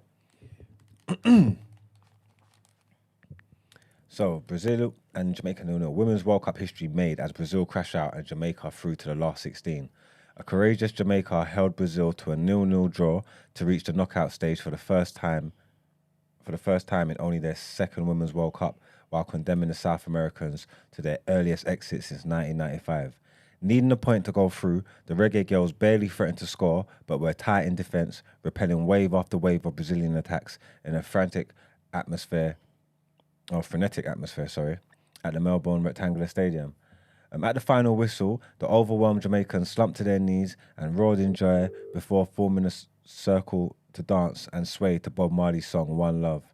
Having lost all their matches in France 4 years ago, the Jamaicans have come a long way in a short time. They held France 0-0 and beat Panama 1-0, finishing second in Group F behind the French while advancing courtesy of a single goal. I feel like we've been hugely underestimated, said goalkeeper Becky Spencer, who won the Player of the Match award after her third clean sheet of the tournament. And then let's get into some other football results. Yeah, some men's football. So yesterday, Juventus beat Real Madrid 3-1. These are all friendly matches. Chelsea drew 1-1 with Borussia Dortmund, and Atletico Madrid drew 0-0 with Real Sociedad. In the Emirates Cup, Arsenal drew 1-1 with Monaco, but beat them 5-4 on penalties. You watched that game, Brent? Yes. I watched some of it. I hate watching Arsenal. They was losing 1-0. I was like, let me watch it. Turned it on. Eddie Nketiah scored. I was like, see, God don't like ugly, man. This is how many times? Yeah. Did you like the performance? It was alright. I had to shot home about. Won a trophy. I like the penalties though. Some of them were clean, innit? Mm-hmm. And Ramsdale saved one. Yeah. All right. Good on them. In our other headline we got here, Arsenal striker Gabriel Jesus to miss start of the season after undergoing knee surgery. He's out for quote unquote 3 weeks, but it could be longer than that. That's good. We're gonna have to talk about this because what I was reading next ain't got nothing to do with that. No, this is the next one. Yeah. I forgot to delete that part. So it says, Arsenal striker Gabriel Jesus will miss the start of the Premier League season and be out for a few weeks after undergoing knee surgery, Mikel Arteta has confirmed. The Brazil forward has undergone a procedure on his knee. Arteta said to has said after Arsenal's penalty shootout win over Monaco to... Is it a procedure or is it a surgery? Because if you've had knee surgery, it's not 3 weeks. Is it like a little keyhole draining thing or something like that? Mm-hmm. Do you think it's going to be 3 weeks? It's going to be more than 3 weeks. Isn't it? Yep. Yeah, because the knee's not a joke. But Nope. What's that change what you do with Balogun? He said it doesn't. I don't think so. I think we need to... Go in the market. Yeah, move him on or use the money that we get from Balogun to basically get somebody in. I heard that we've agreed personal terms with Kudos. Is it? I believe so, yes. I read that this morning. Okay, do some research about that. Don't like that. Don't want to hear that shit. Yeah. Don't like that shit. And then our other headline, Chris Eubank Jr. brings in Terence Crawford's trainer, Brian McAteer, for Liam Smith rematch. So Chris Eubank Jr. has brought in the new trainer for his September the 2nd rematch with Liam Smith. He'll be looking for revenge when he boxes Smith live on Sky Sports box office at the AO Arena in Manchester, with Brian McAteer, the trainer of Terence Crawford, in his corner. Eubank's previous trainer, boxing legend Roy Jones, wasn't able to train him this September 2nd fight. Crawford, now regarded as the best fighter in the world, pound for pound, triumphed over Errol Smith last weekend in the undisputed welterweight title fight, and now Eubank has revealed he'll be trained by Brian Bolmack McIntyre. Terence Crawford's whole team is actually now working with me, Eubank told Sky Sports. We're off to a great start. Obviously, we've had an amazing result over the weekend, and we're in the gym next day, so I'm very happy. Who's saying that? Eubank? Yeah. You say we had an amazing... What? Exactly. That man is too funny, you know. I'm telling you. Oh, yeah, that's cold. Man said we had an amazing result over the weekend, you know. He's got a cheek. And in my final headline, WBC set to order Shakur Stevenson and Vasyl Lomachenko for the lightweight world title after Devin Haney ruling. What was the ruling? The WBC look likely to now order Stevenson versus Lomachenko for their vacant lightweight title. Following a lengthy process to decide his next fight, undisputed lightweight world champion Devin Haney has chosen to move up and challenge WBC super lightweight world champion Regis Prograis next, rather than defend against mandatory challenger Stevenson. Haney hoped to retain all of his lightweight belts despite moving up, but the WBC have instead moved him to champion in recess status. This means that the world title is now vacant and Haney will be able to challenge for it if he moves back down to lightweight after the Prograis fight. In the meantime, the WBC will order Stevenson to face the highest available contender for the vacant WBC lightweight world title. At present, Lomachenko is the next in the rankings as he retained his number one spot after his close decision defeat to Haney in May. I don't like saying certain boxers that I like, are running, but Haney's running. He's ducking Shakur Stevenson. Stevenson looks unbeatable at the moment. You're saying he's ducking him, Yeah, he's ducking him. Because he just won, he just became disputed. Well, no, he was disputed before. Undisputed, I should say. Beat Lomachenko. A lot of people said it was a controversial decision. To be fair, I think Haney put in a great performance. He struggled towards the end, but I can see why you would say Haney won. You know what I'm saying? He definitely was, Loma definitely wasn't robbed. You know what I'm saying? But to fight Stevenson is a serious technical fighter. He's young, he's fresh. He's not like Loma at this stage, you know what I'm saying? And so I see Stevenson beating Haney. You know what I'm saying? And so I think he doesn't want to risk it. Might as well go up and fight Prograis. Good morning, caller. No. Nope. Okay. Yeah, that's great. Let's get into Done Out Ere.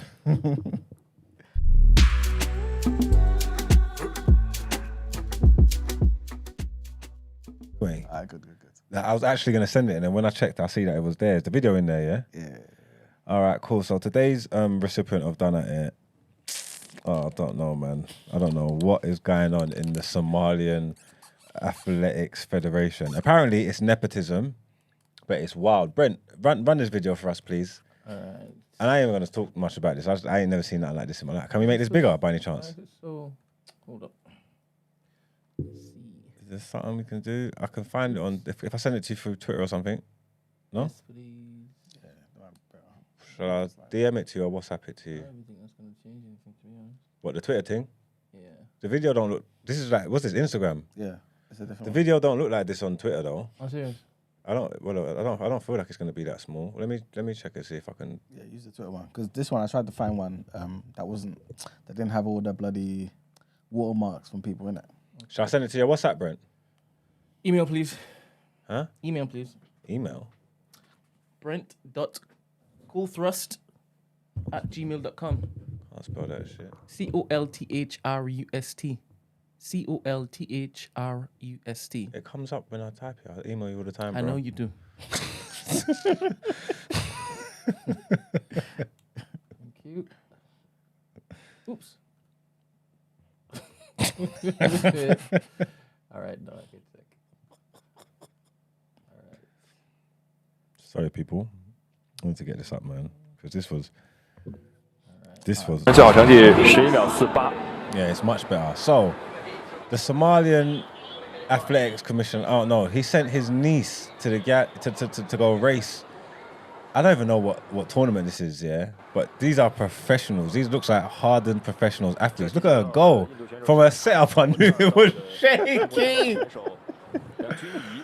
She's a bad gal because I'm guessing this woman's never won a race in her life. What made her think she can do this? And her uncle's an idiot. You're representing the whole country, man. You're just giving Somalians a bad rap.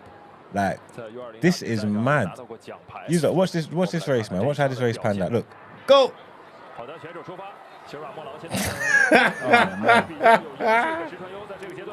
She pulled a muscle.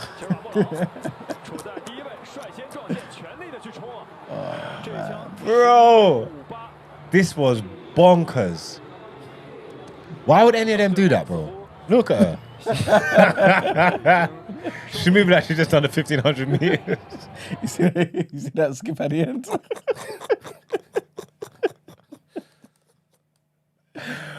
Oh, I saw that yesterday, yeah, and it just gave me joy. It was just so funny. Have you seen the skip?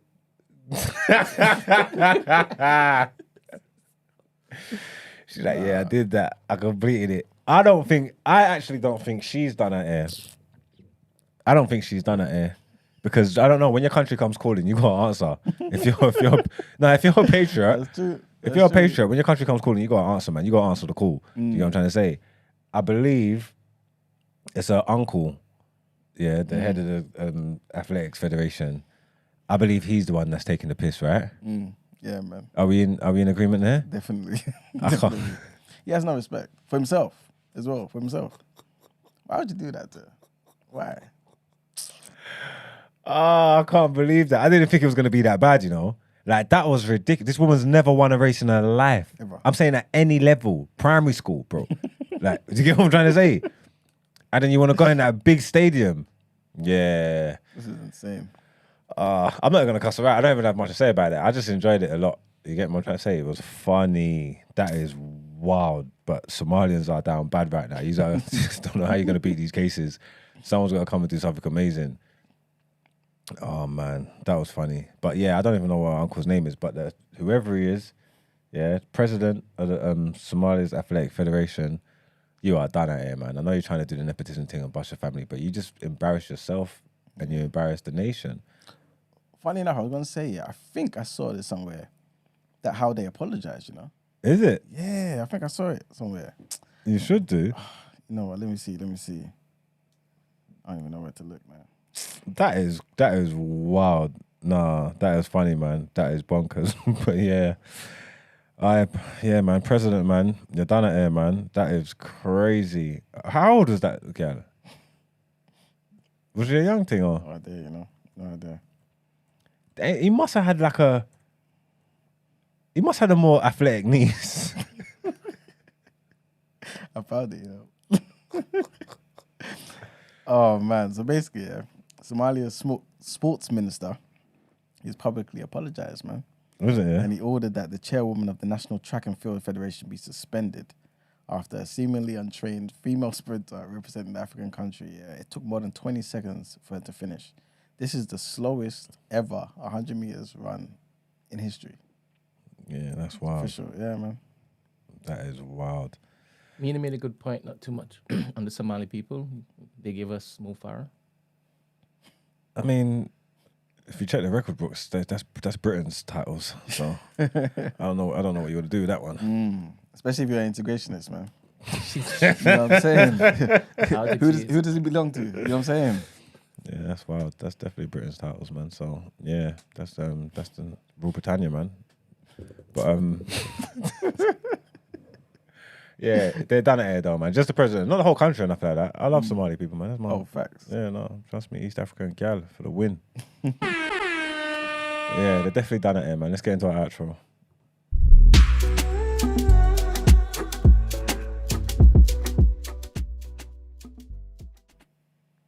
Well, that's the end of another great show. Thanks to everyone that took part in the conversations. Thanks for all the callers, 100%, especially Mercy. You gave me laugh today. The guy thought shot. I'll never get over that.